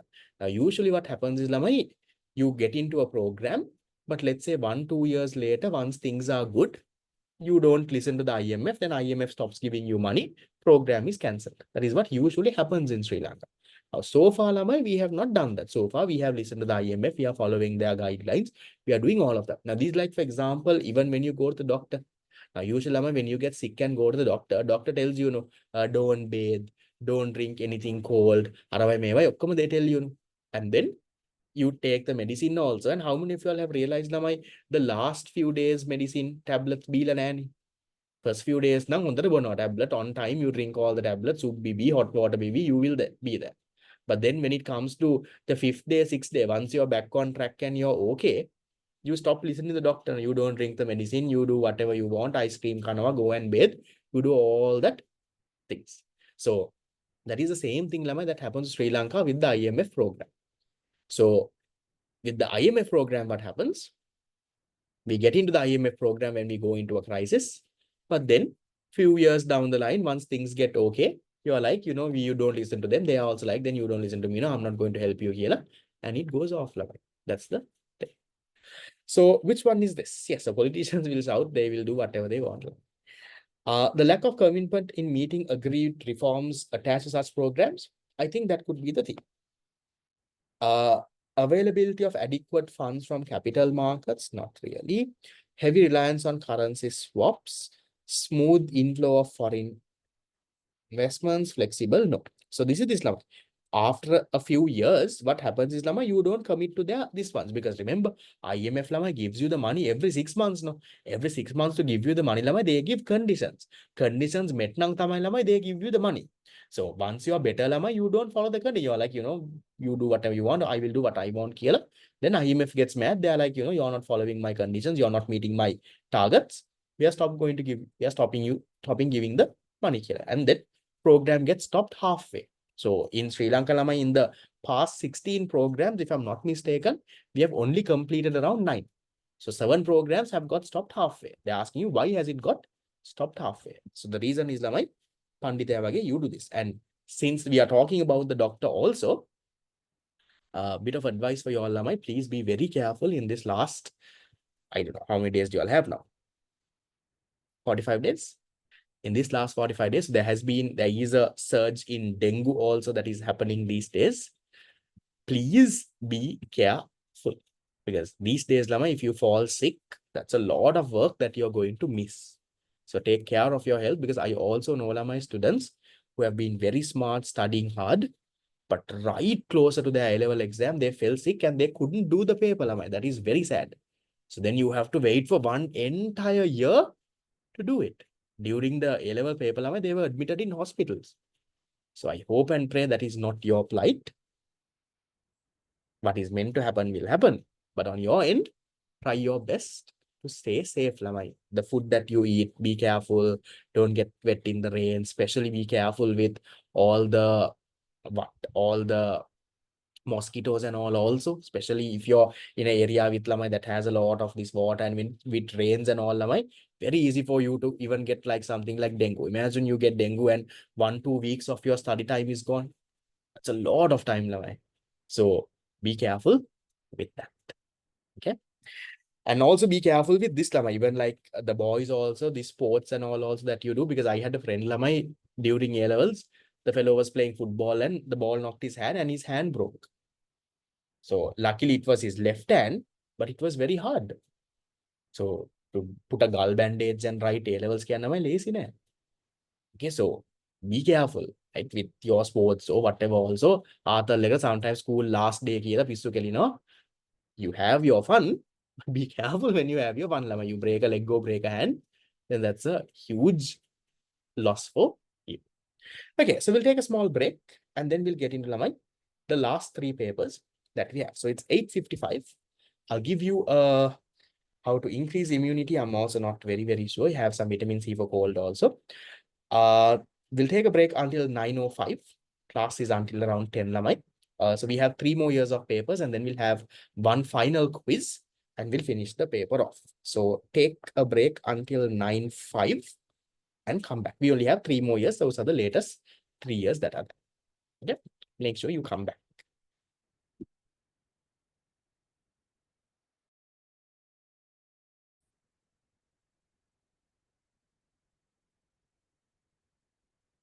Right. So getting started with Lamai, the last 3 years of past papers that we have.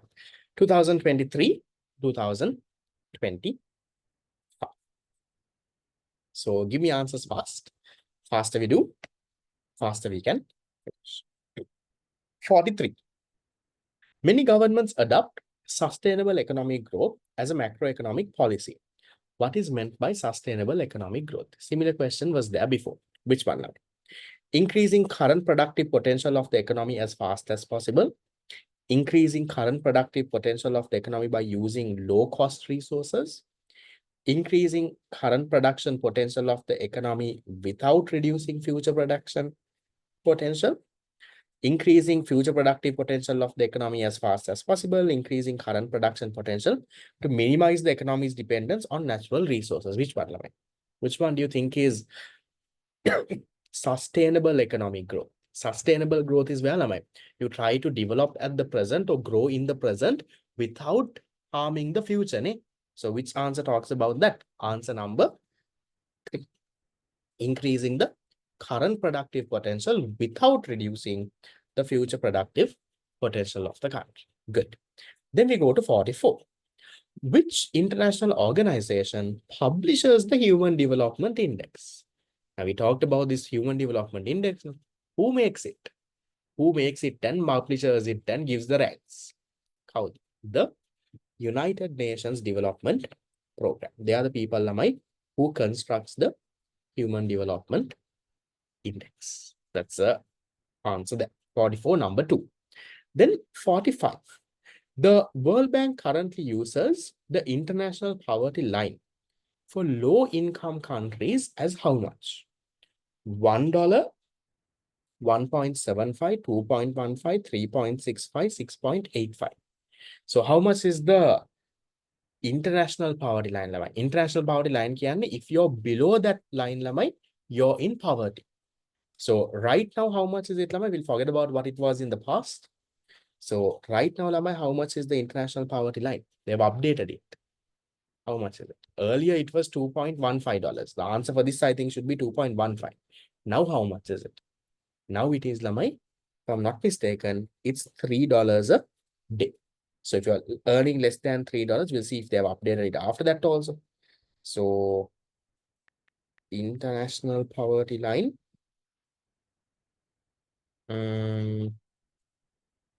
Yeah, see, the extreme poverty line, Lamai, low income economies is $3 a day. For the lower middle income economies, that is how they measure Sri Lanka. Lamai. Sri Lanka is the lower middle income. For lower middle income countries, that is less than $4.2 a day. For upper middle income, that is less than $8.3 a day. But for the poorest of countries, Lama, it's less than $3 a day. So if one person is earning less than $3 a day, in international standards, that person, Lama, is considered to be in poverty. That's the international poverty. Like how you had the national poverty line. I told you between 16 to 17,000. That's for Sri Lanka. But globally, if you're measuring poverty, these are the standards. So earlier it was $2.15. Now they, Lama, have moved it to $3 a day. So remember, now it's $3. Earlier, it was 2.15. So answer for this paper would have been 2.15, but now it is $3 a day. Then question 46. The table below shows some data related to labor force of a hypothetical economy. Okay. According to the above data, what has happened? Rate of employment and the labor force participation rate. We'll calculate and see. So how much is this one? Sri Lanka is considered upper middle income. Not so far, it's not officially announced. That's what I mentioned before the break also. So far, we are still a low middle income country. But based on our per capita GNI for 2025, most likely we can get the upgrade. But that has to be officially announced by the World Bank. They haven't announced. Okay. So what is happening? Rate of employment. How do you find rate of employment? Number of people employed over your labor force into 100. So here am I, out of your labor force 15 million, unemployed is 3. So if you want, you can calculate the employed people. Employed here is 12. Here it will be 16. Remember, from your labor force, unemployed plus employed is the addition of it. So then, how much is your employment rate? Year 1, 12 million people were employed out of the 15 million in the labor force. So 12 million out of 15 million that is 80%. That is year 1. Year 2. Year 2, 16 million were employed out of 20 million. So 16 million out of 20 million, that is also 80%. Then your rate of employment has remained unchanged. So therefore, I will cut off answer number 1, answer number 2, answer number 4. So 3 and 5 only says unchanged. Then we look at my labor force participation rate. So labor force participation rate is out of your working age, how many are in the labor force? So in year 1, Your working age population is 25%, 15 million, 25 billion, 59 this. How much is that as a percentage? 15 over 25, that is 60%. In year 2, 30 in the working age, out of that 20 are in the labor force. How much is that? 20 over 30, you get 66.666. So we'll keep it at 67. So what has happened to your labor force participation rate? Year 1 to year 2, it has increased. So which one is your answer then? Number 3. Unemployment rate is unchanged. Labor force participation rate has increased. Now, these questions ideally have to be free marks for you in your paper. These are same thing, same thing they ask. There are 3 calculations: labor force participation rate, employment rate, unemployment rate. Those 3, they will switch around different ways, different data. Year 1, year 2, this, that, switch same thing they ask. Has to be a definite free mark if you get. Then 47. Suppose the Gini coefficient of a hypothetical economy changed from 0.35 to 0.42.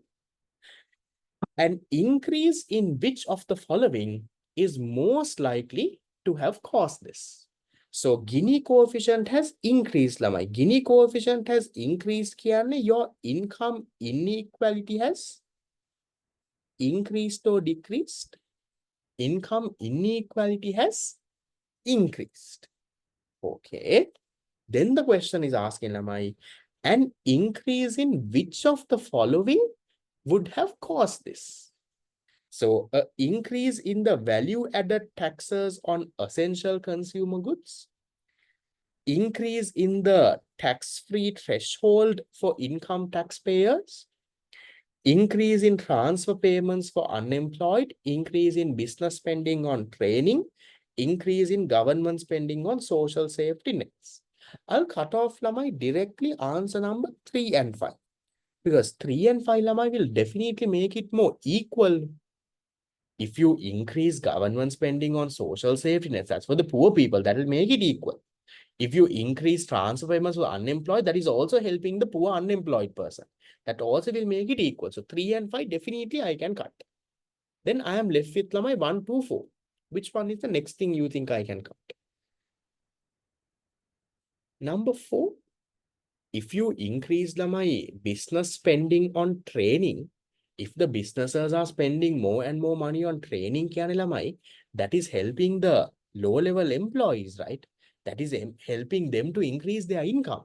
So that will also reduce income inequality. Then 4 is also cut. Then you have 1 and 2 left. Which one do you think will increase income inequality? Increase in the value added taxes on essential consumer goods, or an increase in the tax-free threshold for income taxpayers? 1, the 2, the. Which one will make it unequal? Which one will make it bad? 2023, 47. What will you all go with? It's a good question which you have to think a little bit. What do you all put? So far, I have all the answers 1 and 2, almost like a 50-50% answer breakdown. Which one will you go? Try to logically argue this also and see.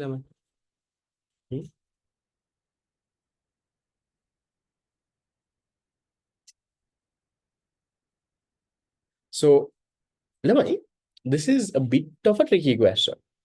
Okay. Now, increase in VAT on essential goods, now that looks like a bad thing.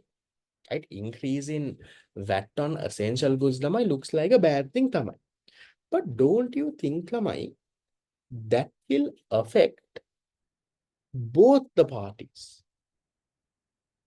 For the poor people also buy the essential consumer goods. The rich person also buys essential consumer goods. So the impact of that, I think, will be more equal. Yes, it looks like a bad thing, Tama. It looks like, if you increase the VAT on essential consumer goods, it looks like, Lama, it will be unequal. You can argue, yes, you can argue that, sir, it can be regressive in the year. But we'll assume that they are both buying Lamai kind of the same quantity here and there. So then this Lamai, you can argue that it will affect the rich and the poor equal. It will affect the rich and the poor people equal. So then Lamai, that can't really be the reason for the income inequality to increase. Removing VAT on luxury will increase income. Correct. That is not there in this. That was there in the previous one. No? So therefore, Lamai, I will go with number 2. If you increase the tax-free threshold, I also agree with you, Lamai. One can also be an answer here. But this is how the examiner is arguing in that year. Right? I also will maybe argue and say one could be a better one here. But since examiner's argument is VAT affects everyone equally, so therefore, if VAT increases on essential goods, the poor person, rich person, everyone is affected equally. So it won't really cause income inequality. But if you increase the tax-free threshold, now we did that in Sri Lanka. So Sri Lanka's tax-free threshold earlier was 100,000 a month. But then you move from 100,000 to 150,000 a month.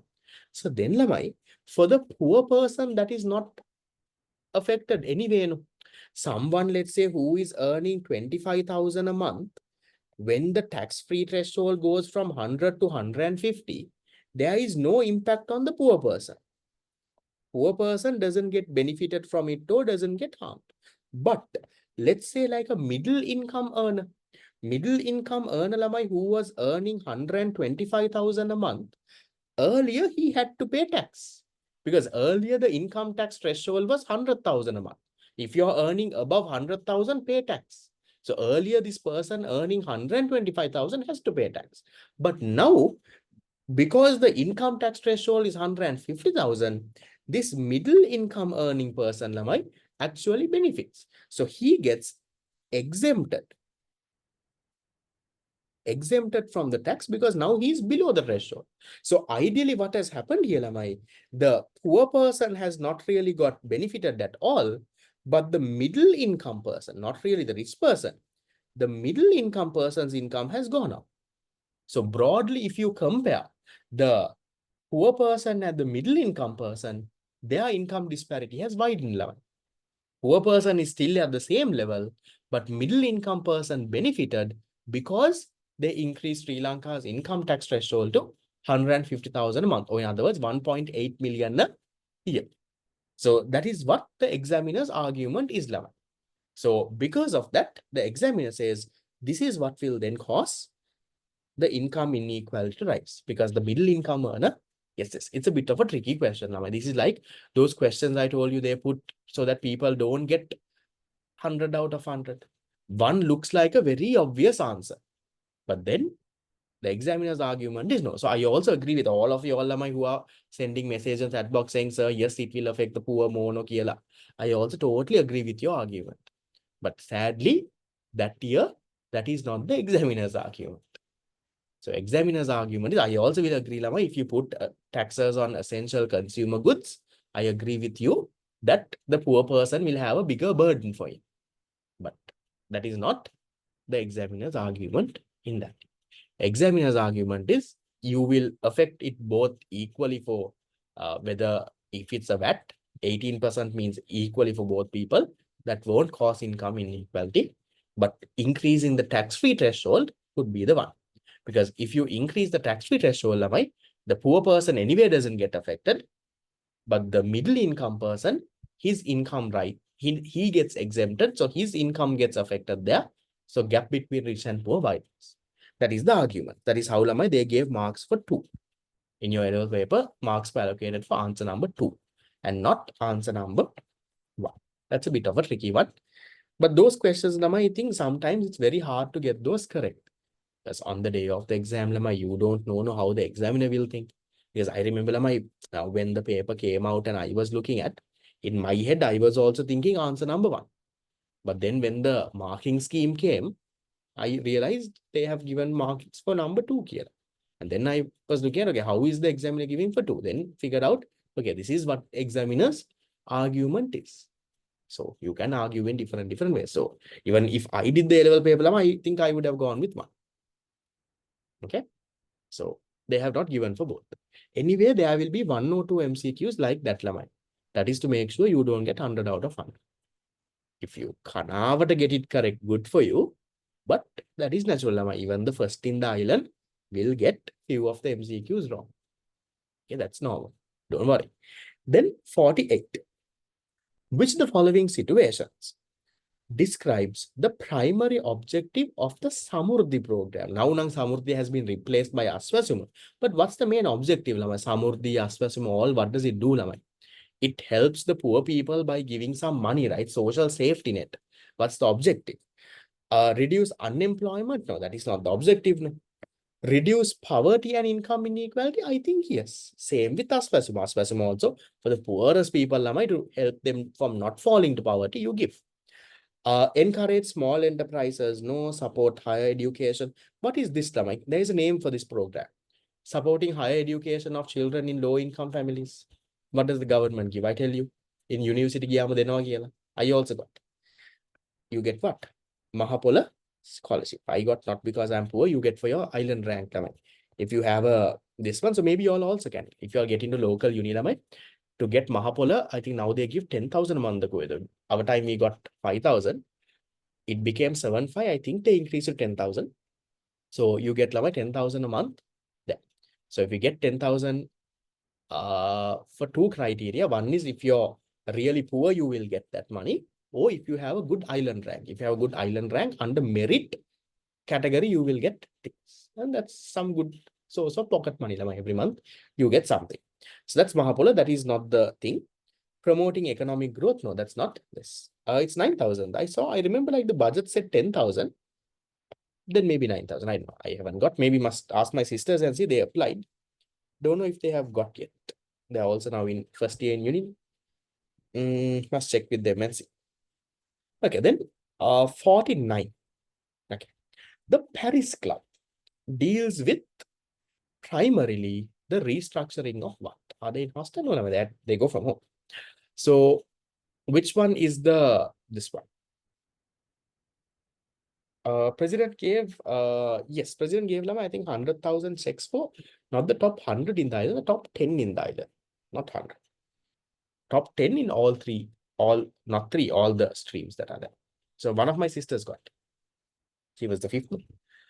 Okay, back to my point. Paris Club Lama, these are a bit of a current context question coming from that year. So 2023 Lamai, where we were talking about debt restructuring and all of it. So Paris Club comes from where Lamai? Top 10 in the district. Maybe then. I don't know. Yeah, so she was fifth in the island. Fifth in the island should be definitely top in the district. Right. So Paris Club Lamai, where does that come from? So Paris Club Lamai, now you have Lamai countries. No? Now Sri Lanka Lamai has taken loans from so many countries. India, China, Japan, like every country there Lamai, podda we have taken. Likewise, Lamai, all other countries also have taken loans from every country in the world. Small amounts. Then when one country, Lamai, let's say like defaults their loans, goes into a crisis, like how Sri Lanka did. Now, at that period, Lamai, Sri Lanka went into a debt crisis. Zambia, Suriname, Ghana, there were multiple countries, Lamai, that went into a crisis like this. So when countries go into Lamai, a debt crisis, it's very hard, Lamai. Now you have to restructure your debt. Restructuring debt, we learn. Remember, you talk to your creditors, you try to, negotiate terms. So it's very hard, Lamai. Now, when you have, let's say, now Sri Lanka has taken a small 1 million loan, let's say from US. So to restructure the loan, Lama, you have to go and meet the US Foreign Ministry, talk to them, maybe US Federal Reserve. Lama. So what they do is, Lama, these countries, they get together and they form a club. That is called the Paris Club.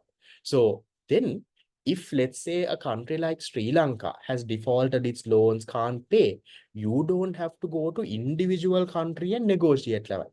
You can directly negotiate with the Paris Club. So all these big countries are members of it. So you don't have to individually, because individually negotiating with all the countries that might take so much of time and effort. You can't do that. Physically, you have to go and meet, you have to talk, negotiations can go for a day or two. Then it will take 5 years for you to negotiate with everyone. So that is where the Paris Club gets formed. So Paris Club is there to kind of help you restructure your debt with these developed countries. So developing countries like Sri Lanka and all have taken loans. If that goes, if you don't end up paying, you speak to the Paris Club. All the countries are members of it, and you restructure it with them. There is no leader as such, as long as I know, but maybe you can do a Google search and see. So which one, Lavai? Paris clubs deal with the restructuring of medium and long-term debt held by private creditors, including commercial banks. I don't think it's private creditors now. It's mainly bilateral countries. It's countries, not like a bank's debt. So medium and long-term public debt of developing countries borrowed from developed countries. That looks okay. I'm not very sure how the Paris name came. Maybe it was initiated in France or Korea. There could have been a thing. I'm not very sure where the name came from. Medium and long-term debt issued by a member country to a sovereign borrower, that also looks okay.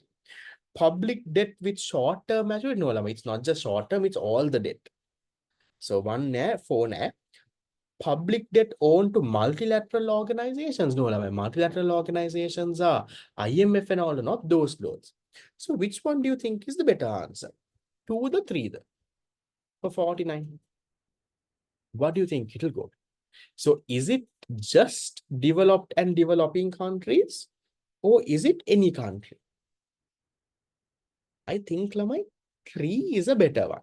Sovereign means Lamai a country usually. You say sovereign debt can a country's debt. So I feel like 3 is a better one.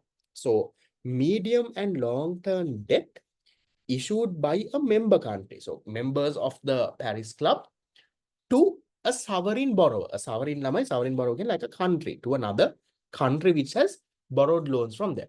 Not really developed and developing level.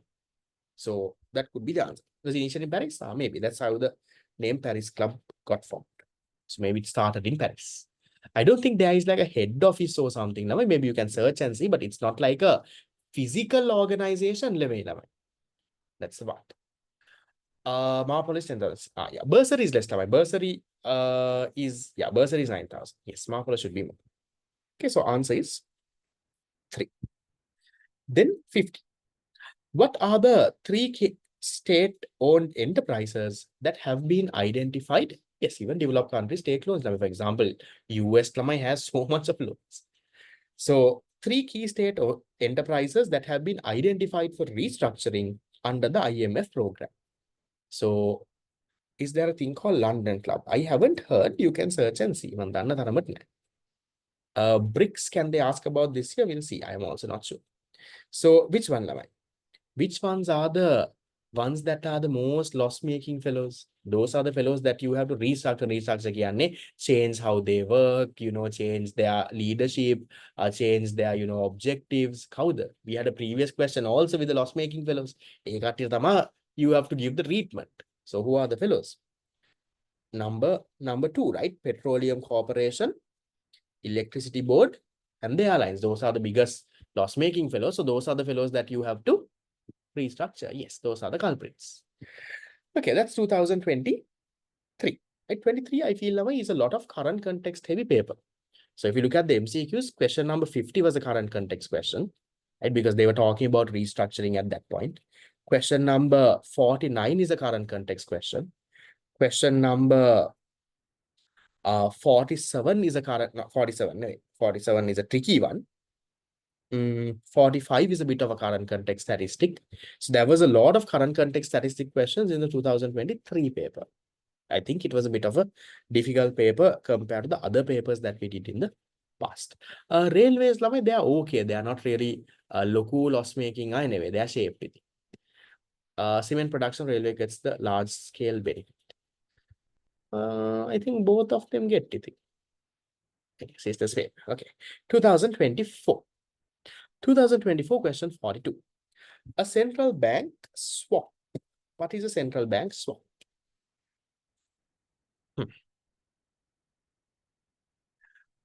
New countries that joined BRICS in 2023. I'm also not very sure the exact countries now. Maybe we'll do a Google search and we'll see. There's a question, will come. So what's a central bank swap? A swap is where you exchange like currencies.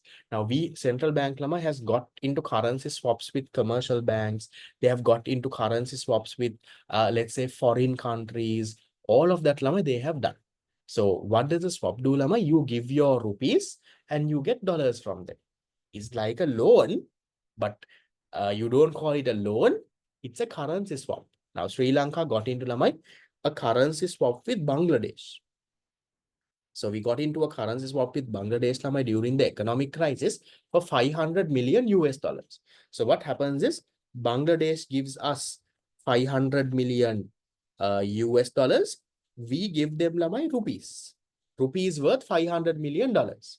So rupees, I don't know how much. 500 million can $1 300 kiyamugo. So 500 into 300, 15 kiyada. 150,000.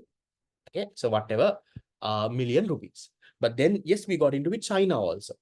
And yes, we have a People's Bank of China swap. So People's Bank of China also, they have given us Chinese yen and we have given them rupees. The People's Bank of China, very cunning fellows now. They didn't give us dollars, and even to use that Chinese yuan, you have so much of conditions. So no matter we have that in our reserves, but no. Yes, Indian Reserve Bank, all of them now we have even got into currency swaps now with the local banks. So Sri Lankan Central Bank has got into currency swaps now with the local bank. So they do this and this. What will they do with rupees? Nothing. They can't do anything with rupees. So what is Bangladesh going to do with our Sri Lankan rupees? So it's technically a loan.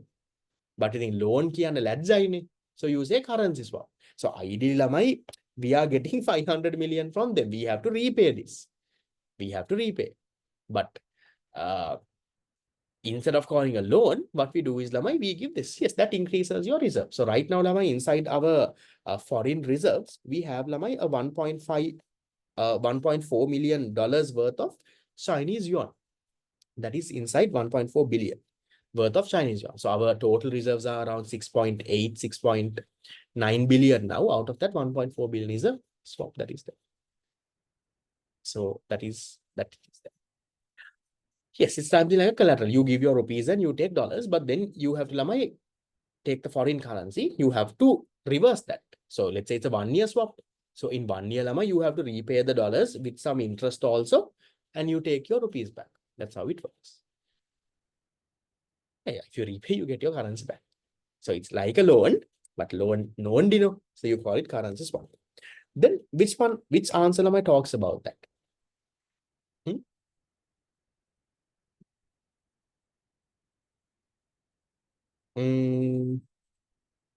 Number 2, agreement of central banks to exchange goods neveyi, tool to influence stock market neveyi, mechanism to regulate interest rates neveyi, agreement to sell foreign government bonds neveyi. It's not to do with bonds.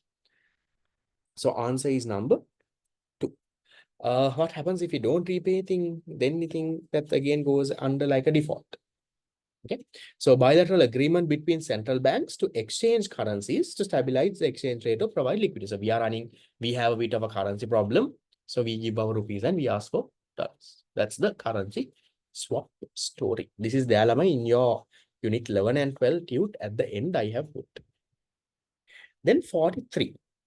Which factor is most likely to cause an improvement in the Human Development Index despite a stagnation in economic growth? So look at the components now. A very similar question was there before.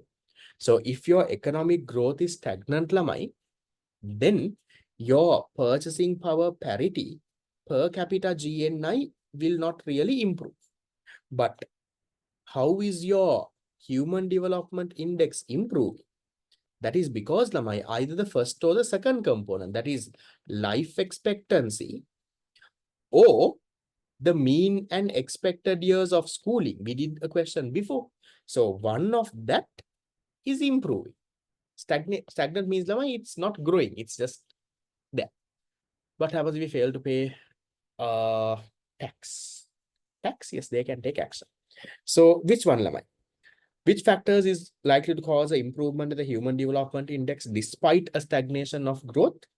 Increased life expectancy could be. I think the same answer was there in the previous question also, no? So even though your economic growth is stagnant, if your life expectancy improves, which is a component of the Human Development Index, your HDI can go up. Decrease in income inequality, that's not a component of HDI. Informal economy, no. Mortality, no. Drinking water, no. So look at the components of the Human Development Index. Stagnant means it's like fixed, it's constant, it's not growing. No, those are basic English. Stagnant. Then 44. What is a middle income trap? Middle income trap කියන්නේ මොකක්ද ළමයි? Middle income trap is where ළමයි, now remember I told you there is, then why not answer 2? Well, answer 2 is not a component of the Human Development Index now. Remember there are 3 components of the Human Development Index: life expectancy, mean and expected years of schooling, purchasing power parity adjusted per capita GDP. Income inequality is not a component of the Human Development Index. What is a middle income trap? Middle income trap is where once you enter into a middle income country. So once you come into a middle income country, that is maybe a lower middle income or a upper middle income. Lower middle income to move to upper middle lamai is not hard. But from this, for you to move to lamai a high income country, right? To move to a high income country lamai, that is where it gets very, very hard. That is called the middle income trap. From low income to lower middle, upper middle, you can easily move. But once countries reach that level, to go to high income status, it gets very, very difficult. So how much is the this one? So if you look at the World Bank classification, just to show you all, World Bank income classification. Look at this. So World Bank's income classification, here, this is the classification, or this is per capita GNI. So if your per capita GNI, look for the first row, is less than 1,135 US dollars, then your low income. If it is between 1,163 and 4,495, your lower middle income. So that's why I told you now Sri Lanka's per capita GNI is around 4,900 something. Per capita GDP is 5,003. So most likely Sri Lanka will move into now a upper middle income country. Upper middle income is we are like in the border, so like close to 4,900. Middle income trap is where it's very hard for you to go into the high income range. So you are in the middle income, lower middle income, upper middle income, AK you are there, but you can't go into high income. You are kind of trapped there, because it's not easy, right? Most of the countries are in that middle income range. So yes, even China, because population is high, China, India, no. So only a few countries have made it to high income. So few countries that have made it to the high income category, they are very developed countries. Or they are very small countries that have a very low population. Because these are per capita. No? So that is that. Register for teen, don't have to worry about it now. Look after A-levels. Y'all are not. They're not going to catch you all for those now itself. So which one is the answer then for this? A country cannot escape poverty? No. Country faces inflation? No. Country struggles to grow after reaching middle income levels, failing to transition to high income. Yes. You go into middle income, but ita passe high income yanna, it's very, very hard. Maybe we'll hope and pray that Sri Lanka one day gets to that. Or will Sri Lanka be a victim of this middle income trap and always be stuck in it? We don't know. So Sri Lanka has a long way to go. So high income is 13,900 this year. So for it to be 13,900, Sri Lanka's GDP has to be where? So if you are at right now, Sri Lanka's GDP is 108 billion. Population 22 million. That's how you get 5,000 money. So now every year, lamai, these ranges also increase. Now, 10 years ago, it won't be 13,000. Every year, this threshold also goes up. And then we also have to, this thing, yes, so maybe even if you kill half the population, we can't limit. Because even if you kill half the population, you have 100 billion. This one, if you take population as 10 million, still you will only get 10,000. You won't get 13,000. So you might have to kill around 70% of your population. So I feel for Sri Lanka, getting to this place will be actually tough. But maybe you can do a bit of chat GPT and seeing how Sri Lanka can get into it. So maybe if Sri Lankan GDP lamai grows by around 10-15% every year, maybe we can. But I think for 10-15% growth last year and all, good year we have only 5% growth. So not easy. So most likely Sri Lanka also, until we die, will be stuck in the middle income range. But if we can get to high income, anything next level. So answer the is number 3. Okay, 45. The table below shows socioeconomic data. Look at this. Nominal GDP is given. Price levels are given. Literacy level is given. Mortality rate. Mortality rate mortality rate per 1,000 how many people die in your country. So you mainly look at child mortality. Right? So child mortality out of 1,000 people, how many children die before reaching 1 year? So mortality rate lower the better. So lesser people dying your health care is good. That's how you interpret it. So here what has happened, they are asking you, okay, what has happened to real GDP? Okay, can you calculate real GDP, Remember, unit number 5 we calculate. Real GDP is your nominal GDP divided by your general price level, that is your deflator, into 100. So take your real GDP 2010 and 2020. Nominal GDP 75, price level 125. So 75 over 125 into 100 lamai kiyada 2010 real GDP 60. Okay. Then 2020 nominal GDP 120, price level 150 into 100, real GDP is 80. So real GDP then lamai from 2010 to 2020, it has increased. So then we'll cut off the answers that says decrease in real GDP. 3, 4, 5, all of it you can cut off. Because 3, 4, 5 all says decrease in real GDP. No, it has increased. Then living standard. So living standard lamai broadly look at these indicators. Look at literacy and look at mortality. So literacy lamai ideally for living standard to improve, literacy means lamai ability to read and write, no? Read, write and speak a certain language. So that has to increase. Increasing is better. Mortality rate, decreasing is better. Mortality means how many people die, no? So what has happened, lamai? Literacy rate has increased, mortality rate has decreased. So living standard has improved or got bad? Increased literacy, reduced mortality. It has improved, no? Amount of people dying has reduced. Amount of people who can read and write has improved. So you can say improved, lamai. Answer number 1. Increase in real GDP, improved living standards. 46. Old age dependency ratio.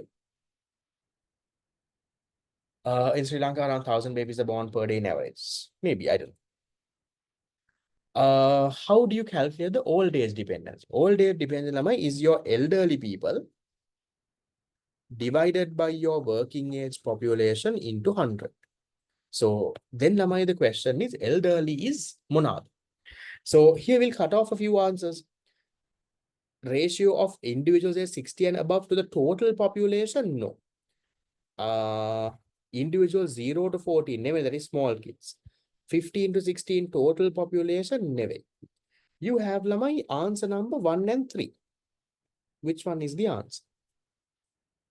Individuals age 65 and above, okay, all people to the working age population. So, okay. Individuals earn 60 and above to the population 15 to 69, that is also working age. Both answers are correct. They gave marks for both. 1 and 3 are both correct. So it's properly not defined, Lamai, whether your elderly is 60 and above or 65 and above. Now, right now, Lamai, in Sri Lanka, retirement age has been brought down to 60.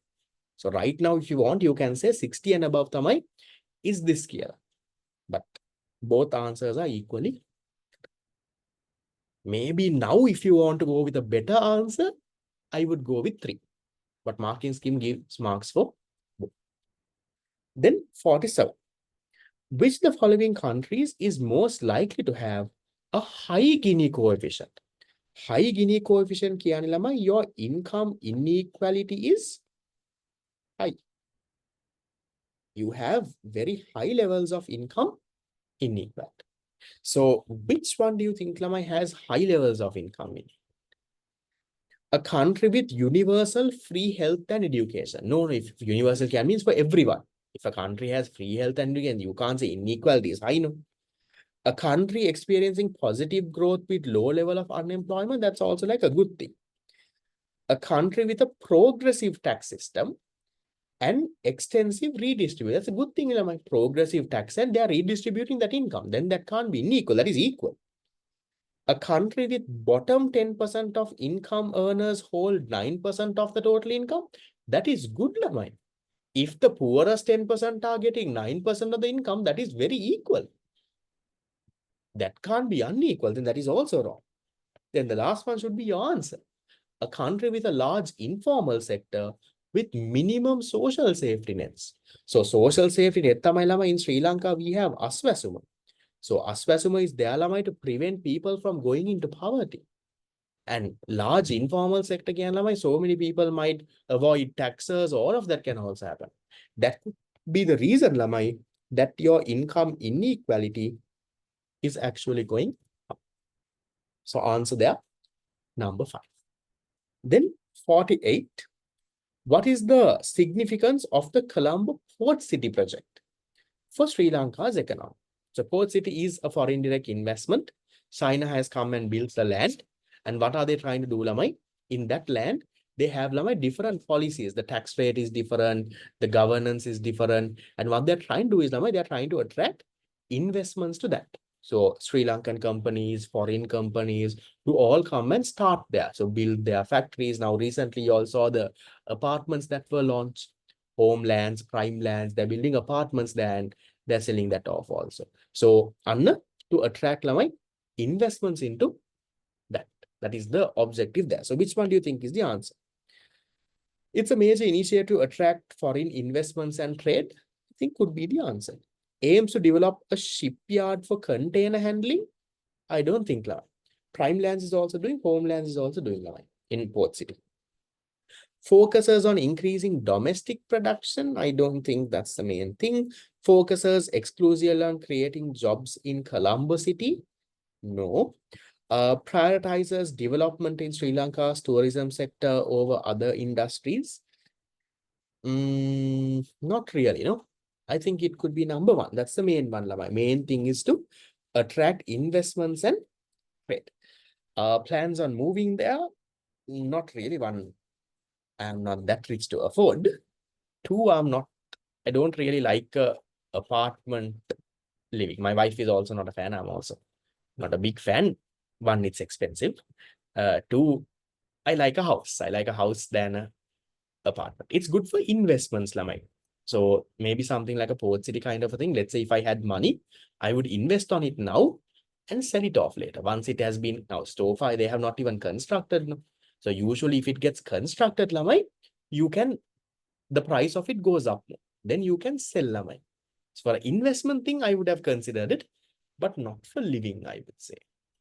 I feel, because right now, lamai, even for it to develop, it will take time. So even if you build the whole thing there, now it will take around at least, I think, 5 years for it to get built and all. And even if it gets built, lamai, around it, others I don't think would have got built. Port City will still stay around this. What about 5? What 5 lamai? It is not there to develop tourism. Port City is there to attract this. Do I live with a house in a garden? My house that I lived had a huge garden, but now I live in my wife's place. It has a small garden. Shape. At my place earlier, I had a much bigger garden, which small days we play cricket with my friends also, but now we think, nah. You like to invest on real estate? I might, but the thing, I'm not that rich. Answer number one. I don't know if you all think of me as very rich, I'm not. So we will go with Lamai. Answer that. I just started teaching Lamai a few years ago, 5 years now. Question 49. A major trigger for Sri Lanka's economic crisis in 2022 was what? What was one of the main reasons, Lamai, for Sri Lanka's economic crisis? Give me a second.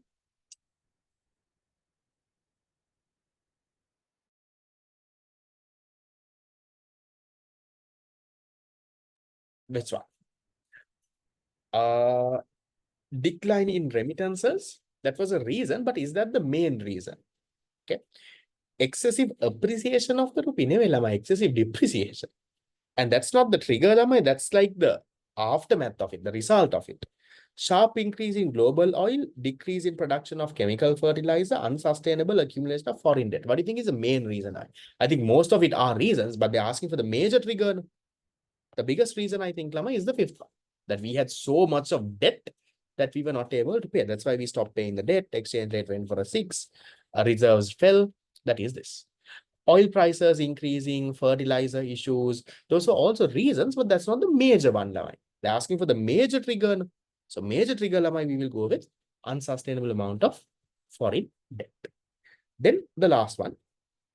IMF's extended fund facility to Sri Lanka in 2023 is primarily aimed at what's the main objective of Sri Lanka's IMF program? Reducing inflation below 5%, restoring macro stability and debt sustainability, transforming Sri Lanka to a high-income country in 2048. Damn.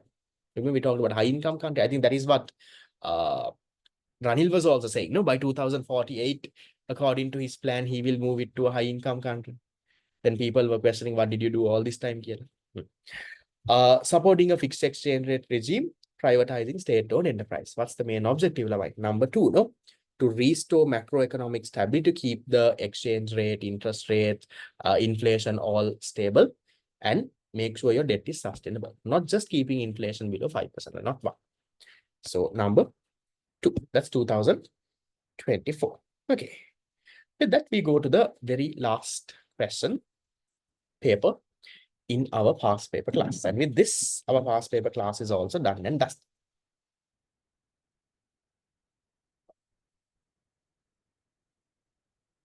(2025), question 43. Sustainable development is best described as what, Lamai? As a long-term increase in economic growth at all costs? No, economic growth without harming the future, no? A long-term increase in living standard of every member, long-term increase in the productive potential of economy, living standard without damage to the environment. Could be actual output of an economy. What do you think, Tam? I don't think it's 5. Which one do you think is a better one? So sustainable development can be where you develop without compromising the needs of the future generation. Could be 4, no? Long-term increase in the living standard without damage to the environment. So you don't damage the environment part, so that you don't cut down all the trees, no global warming, all of that. So I would go with that. Then 44. Which the following best describes or best explains the difference between economic growth and economic development? See which one. Economic growth refers to only rising per capita income. Okay. While development also includes non-income aspects. Looks okay. We'll see if there's a better one. Economic development is measured by GDP growth. Wrong. Growth is only measured by GDP growth. Economic development is a multi-dimensional process. Correct. Economic development looks at multiple dimensions. It looks at, for example, human development index. It looks at health. It looks at knowledge. It looks at standard of living. Okay. While economic growth is a narrow measure of output. Correct. It just measures GDP. I think 3 is a better one than 1. We'll look at the others. Economic growth is qualitative and growth is quantitative. Economic development focuses on a short-term increase in production? No. Which one is the better answer? 1 the 3? I would say 3 is a better one. 3. Development is a multi-dimensional thing. Development looks at multiple things, but growth looks at just your GDP increasing. GDP increase, we say growth. So I would say 3 is a better one. 43 was 4. 44, number 3. Then 45. What measure is used to represent the standard of living in the Human Development Index? Very easy question. How do you measure standard of living? What did I write? I wrote it so many times. Measured by the purchasing power parity adjusted per capita, GNI or GDP. Purchasing power parity adjusted per capita, GNI. Not number 1. Don't jump into that. Number 1 is per capita GDP. It's your purchasing power parity adjusted per capita GNI lamai that you take for the Human Development Index to measure standard of living. See, small thing, they trick you. That you go with 1, but then you don't see 4. 46.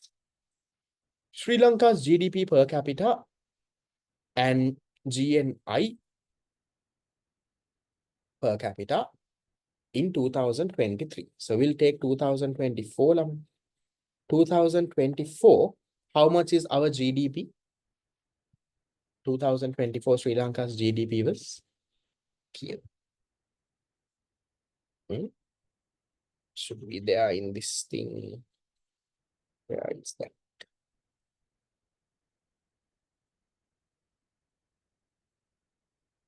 Here Sri Lanka's GDP lamai kiyada? 108.8 billion. That's 25. We need 24, no? So 24 balan. Not this.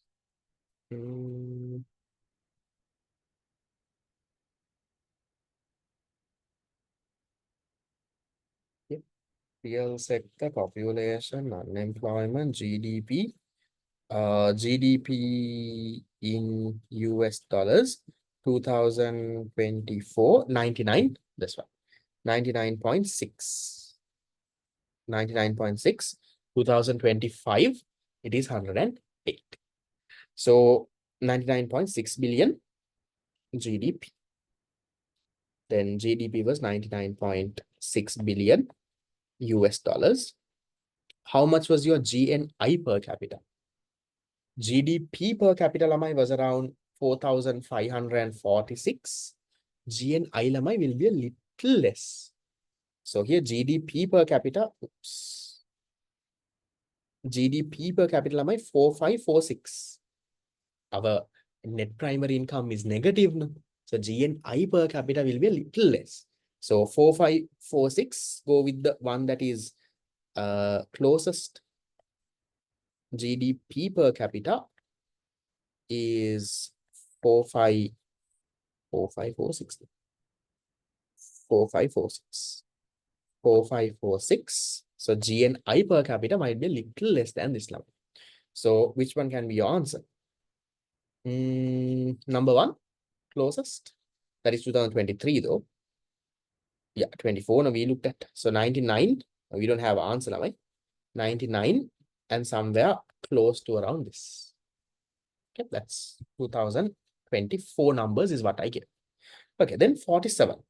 The main framework used in identifying the Aswasuma beneficiaries. Remember I told you, they replace Samurdhi with Aswasuma. To find out, Lamai, whether people deserve Aswasuma or not. What are they looking at, Lamai? What is the framework? Household income threshold only. Do they just look at the people's income? Or multidimensional poverty index approach? Households' monthly electricity bill. Geographic targeting by district, random sampling based on households. How do you figure out, do you deserve Aswasuma or not? They look at Lamai, not just the income, they look at Lamai, the multidimensional poverty index. So multidimensional poverty index, we don't learn too much in detail, Lamai, but if I am to show you, it's something similar to the Human Development Index. So, multi-dimensional poverty index lamai මේ තියෙන්නේ. It's like this. So multi-dimensional poverty index lamai also has the three main dimensions: health, education, standard of living, but you look at it in different ways. Human development index එක lamai health is looked at by looking at life expectancy. Method lamai you look at nutrition and child mortality. Education, multiple aspects. Standard of living, you look at whether you have cooking fuel, whether you have sanitation facilities like a toilet, do you have electricity, do you have, you look at all of that. So by looking at all of this, they decide, okay, are you someone who deserves to get aswasumu? You don't just look at the people's income. So multidimensional poverty index is what they take a look at lamai to figure out aswasumu deserving people. So answer there is number 2. Then 48. If Lorentz curve of country A lies below that of country B, what can you say? So, මෙන්න තියෙනවා country B's Lorentz curve. A is lying lamai below that. So, who has the higher inequality? A or B? Higher income inequality, A or B?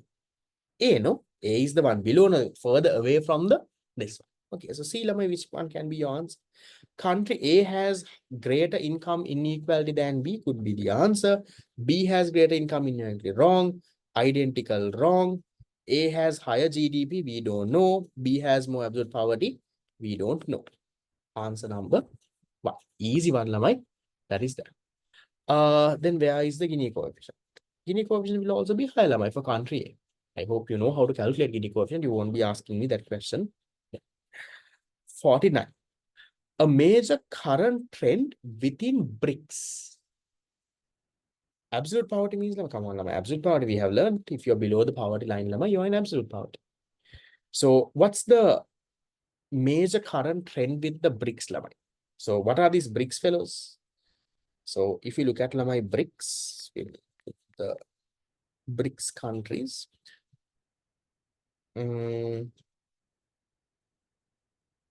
So these are the countries. Okay, so the main countries are Brazil, Russia, India, China, and South Africa. That's how the word BRICS came. And then there are other countries also that joined.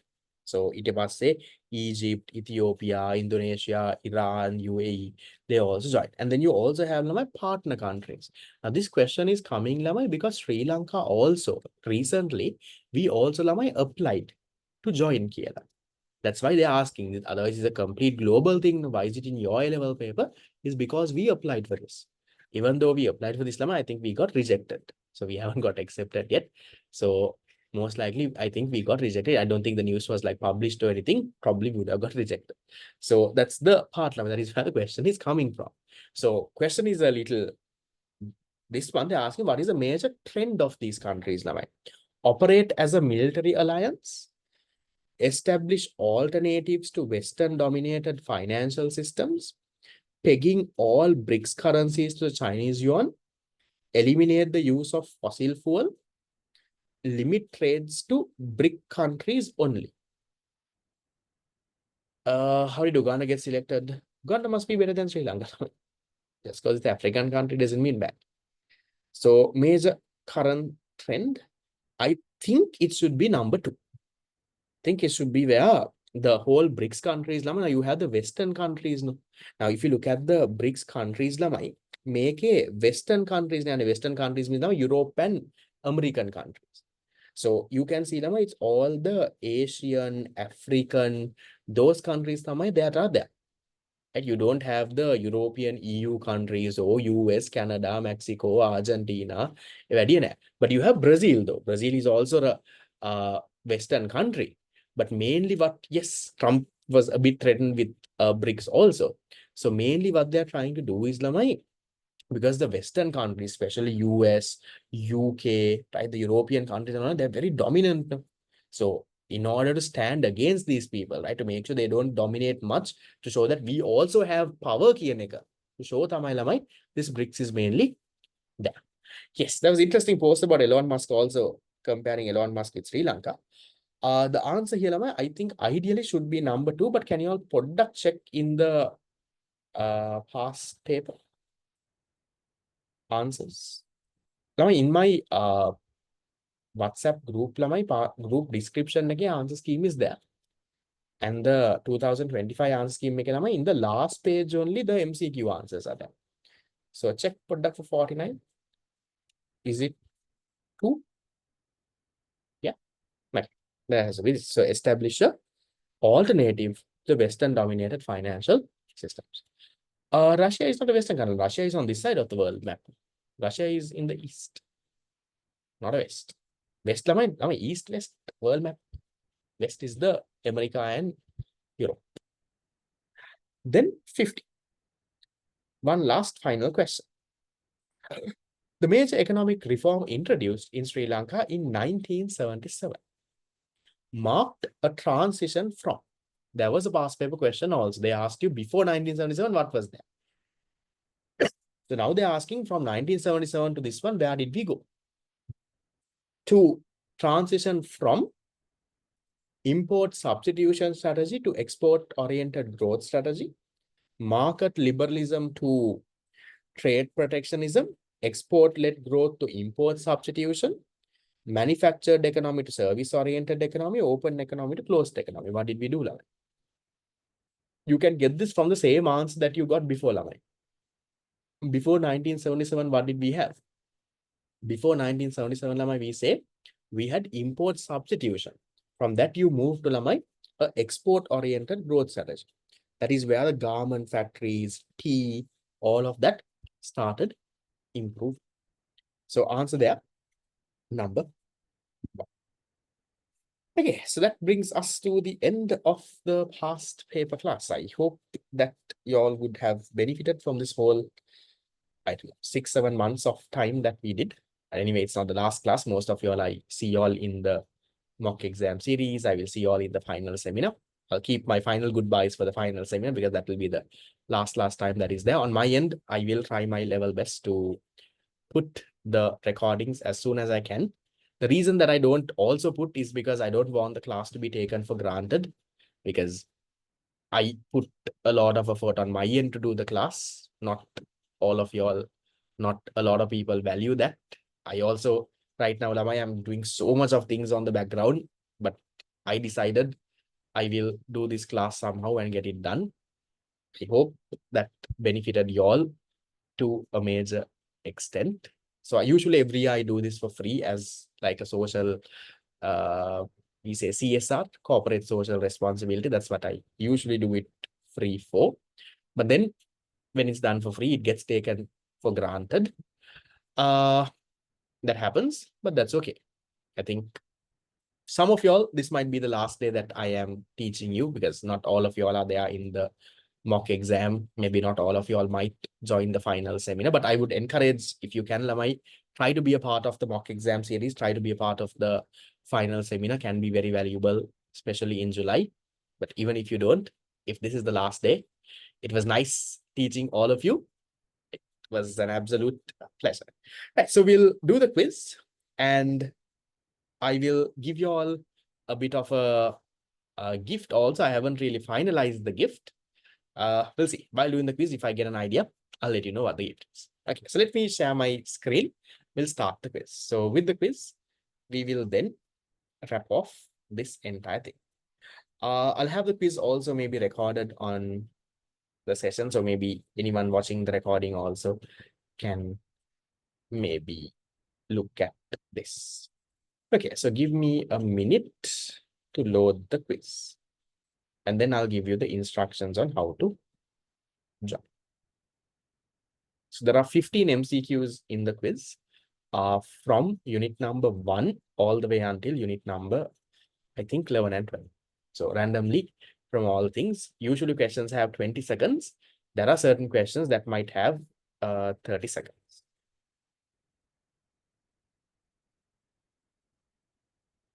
Okay, so sharing my screen. Okay. So one last quiz. Play for the fun of it, Lama. Even if you don't win, that is okay. So in order to join the quiz, let me send you the instructions. One way to join the quiz is, Lama, you can click on the link that I will be sending on the chat box now. You can click on this link and you can join. Hold on, my laptop is a bit stuck.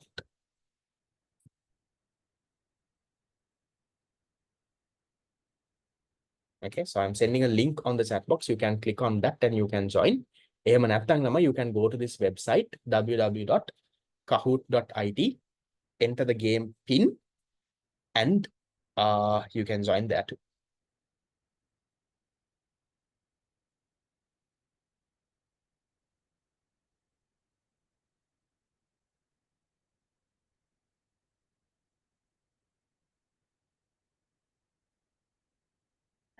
Okay, so what I'll do is for the quiz winners, usually sometimes I've given a cash prize, I've given a book.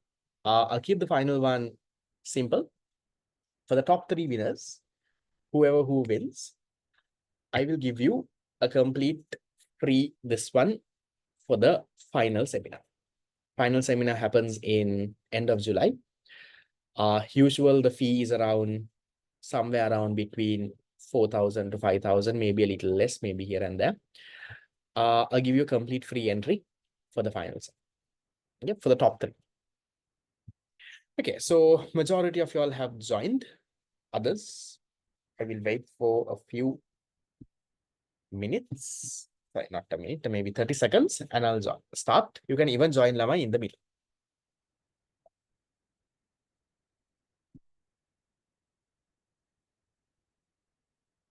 Okay, let me start.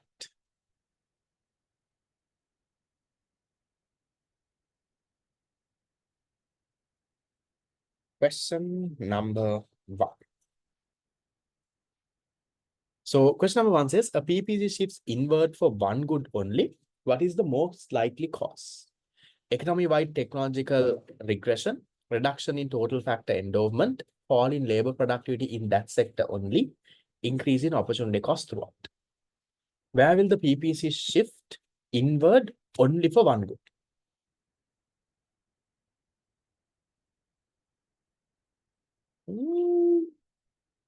No, didn't the answers load? Give me a second. Why is there only 5 people who have answered the question?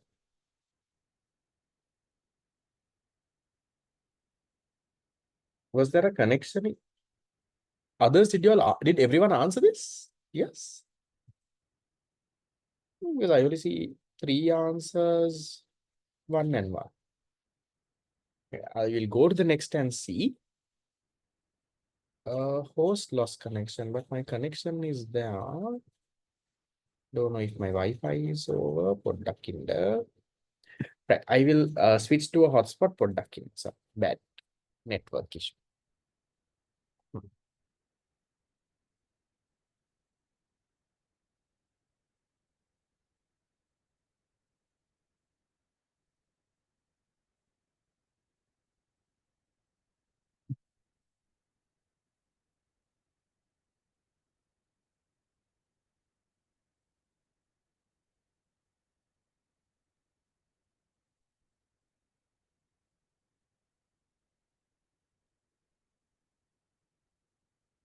Yeah, hold on. I will resend it. Give me a second.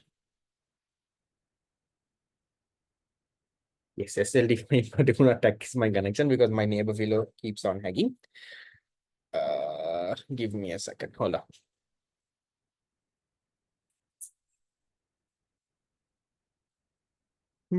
Why is my Wi-Fi playing the fool in the most annoying time? Okay, hold on. I'll restart the quiz. I'll close it and start again. Game pin, you can join. Okay, so starting.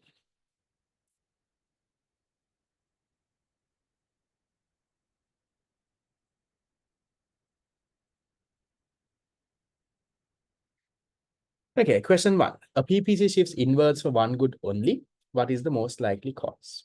Economy-wide technological regression, reduction in the total factor endowment, fall in labor productivity in that sector only, increase in opportunity cost.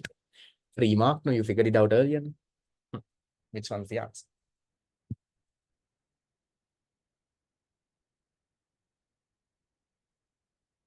Number 3, the yellow one. There are still people who got it wrong. Okay, that's the leaderboard after question 1. Question 2. Which best describes a normative economic statement? The government ought to prioritize equity over growth. Inflation reduces real value of savings. GDP grew by 4% last quarter. Increase in money supply raises price level. Which one is a normative?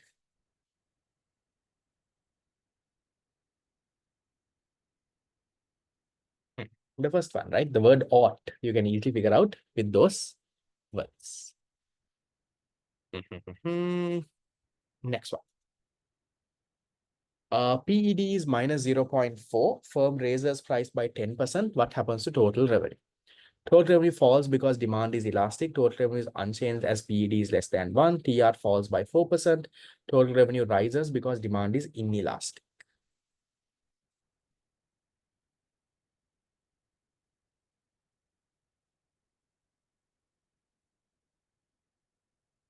Yeah. Inelastic, TR will rise, Lama, if the price rises. Okay, that's the leaderboard after 3 questions. Fourth one. Cross elasticity of demand between good X and Y is plus 2.5. This means X and Y are complements with strong linkage. A 1% rise in income raises demand for X by 2.5. A 1% rise in price of X raises demand for Y by 2.5. X and Y are inferior goods.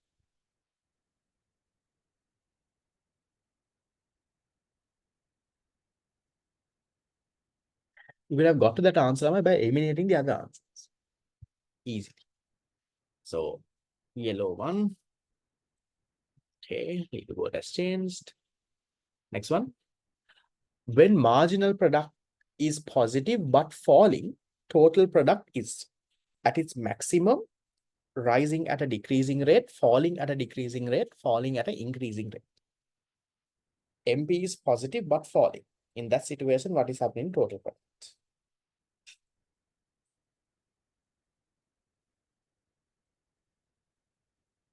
Total product is rising, but is rising slowly. So it's a rising at a decreasing rate. Okay, top 3 hasn't changed. Next one.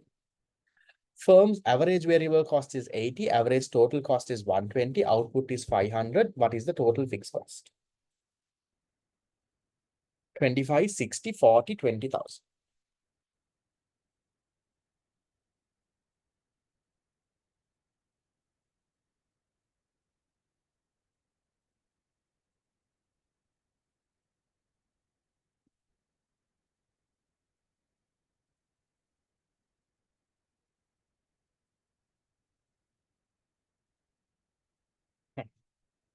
Answer, the green one. Good. Then let's read the word. Next one. Under perfect competition in the long run, a firm earns zero economic profit because MR equals MC at the shutdown point. The firm becomes a price maker. Free entry drives price to minimum long run ATC. Price equals minimum AVC. Why does firm earn normal profits in the long run? Because in the long run, Lama, because of free entry and exit, your price goes to your average total cost, and that is where you earn a normal profit. Okay, question 8. MPC 0.75, government spending rises by 400. Maximum increase in national income is 400, 1,600, 1,200, 300.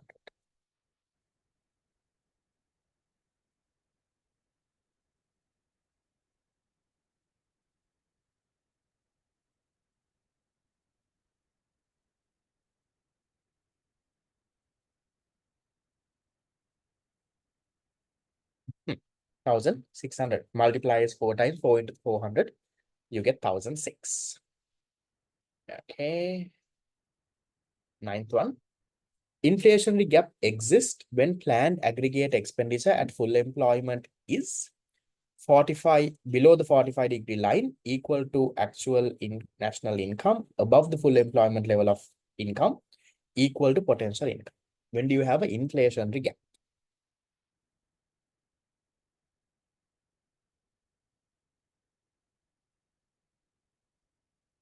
When it was above the full employment income level. Okay. Top three is not changing. No. If the central bank sells government securities in the open market, this will increase commercial bank reserves and expand credit, lower interest rates and stimulate investment, reduce commercial bank reserves and contract money supply, depreciate the exchange rate immediately.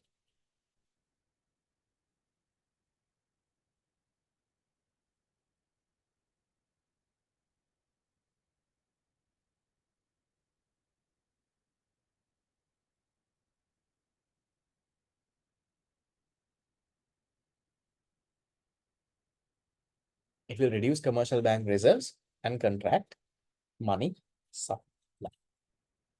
Okay, that most of you all got correct. Next one. Sri Lanka's primary budget deficit equals total expenditure minus revenue excluding interest, capital expenditure minus foreign grants, total revenue minus recurrent expenditure, total revenue minus total expenditure.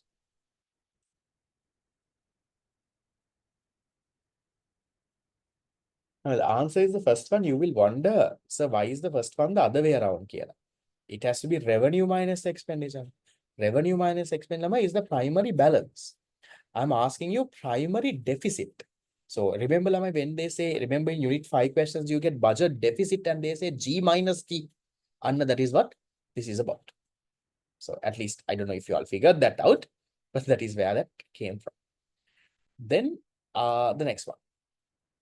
A proportional tax has a marginal tax rate that is 0 at low income brackets, less than the average tax rate, greater than the average tax rate, equal to the average tax rate at all income levels. Proportional tax.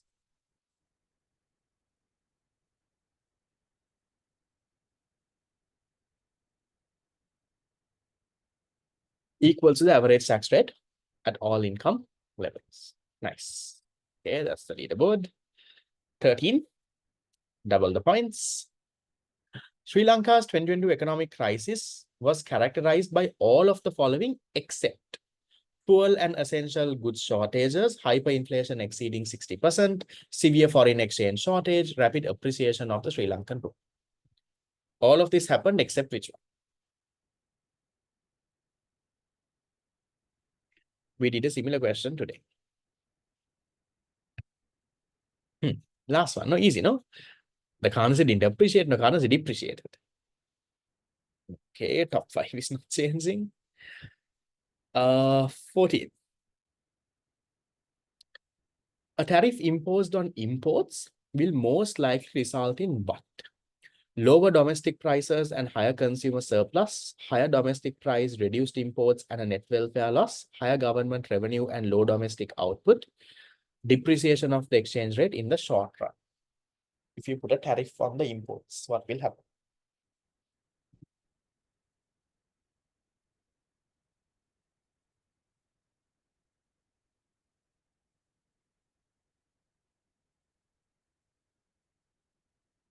Domestic prices will increase, imports will reduce, and there will be a net welfare loss.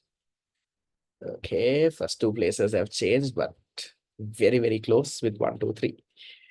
Okay, last question, double the points. Marshall-Lerner condition states that a currency depreciation improves the current account only if the J-curve effect is completed within 1 quarter, export volumes rise faster than import volumes, sum of export and import price losses exceed 1, capital account flows are larger than trade flows. Easy question. Today morning, we did this around 3 times in the past paper class.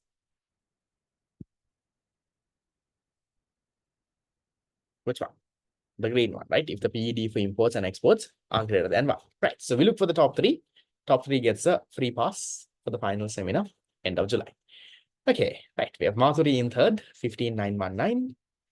We have South in second, 15,993. And with 16,069, right, we have Amar in first. Nice to see boys winning the quiz after a long, long time. I think we have 4 and 5 also. So congrats to the top 3. A quiz with all the entire syllabus. Like I always say, not easy to finish this in 20 seconds, but good job. So with that, Lama, we wrap off the past paper class.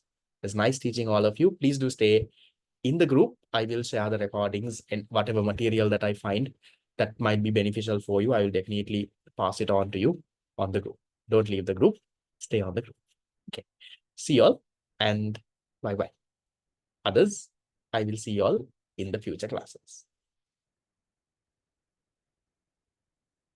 Welcome. Bye.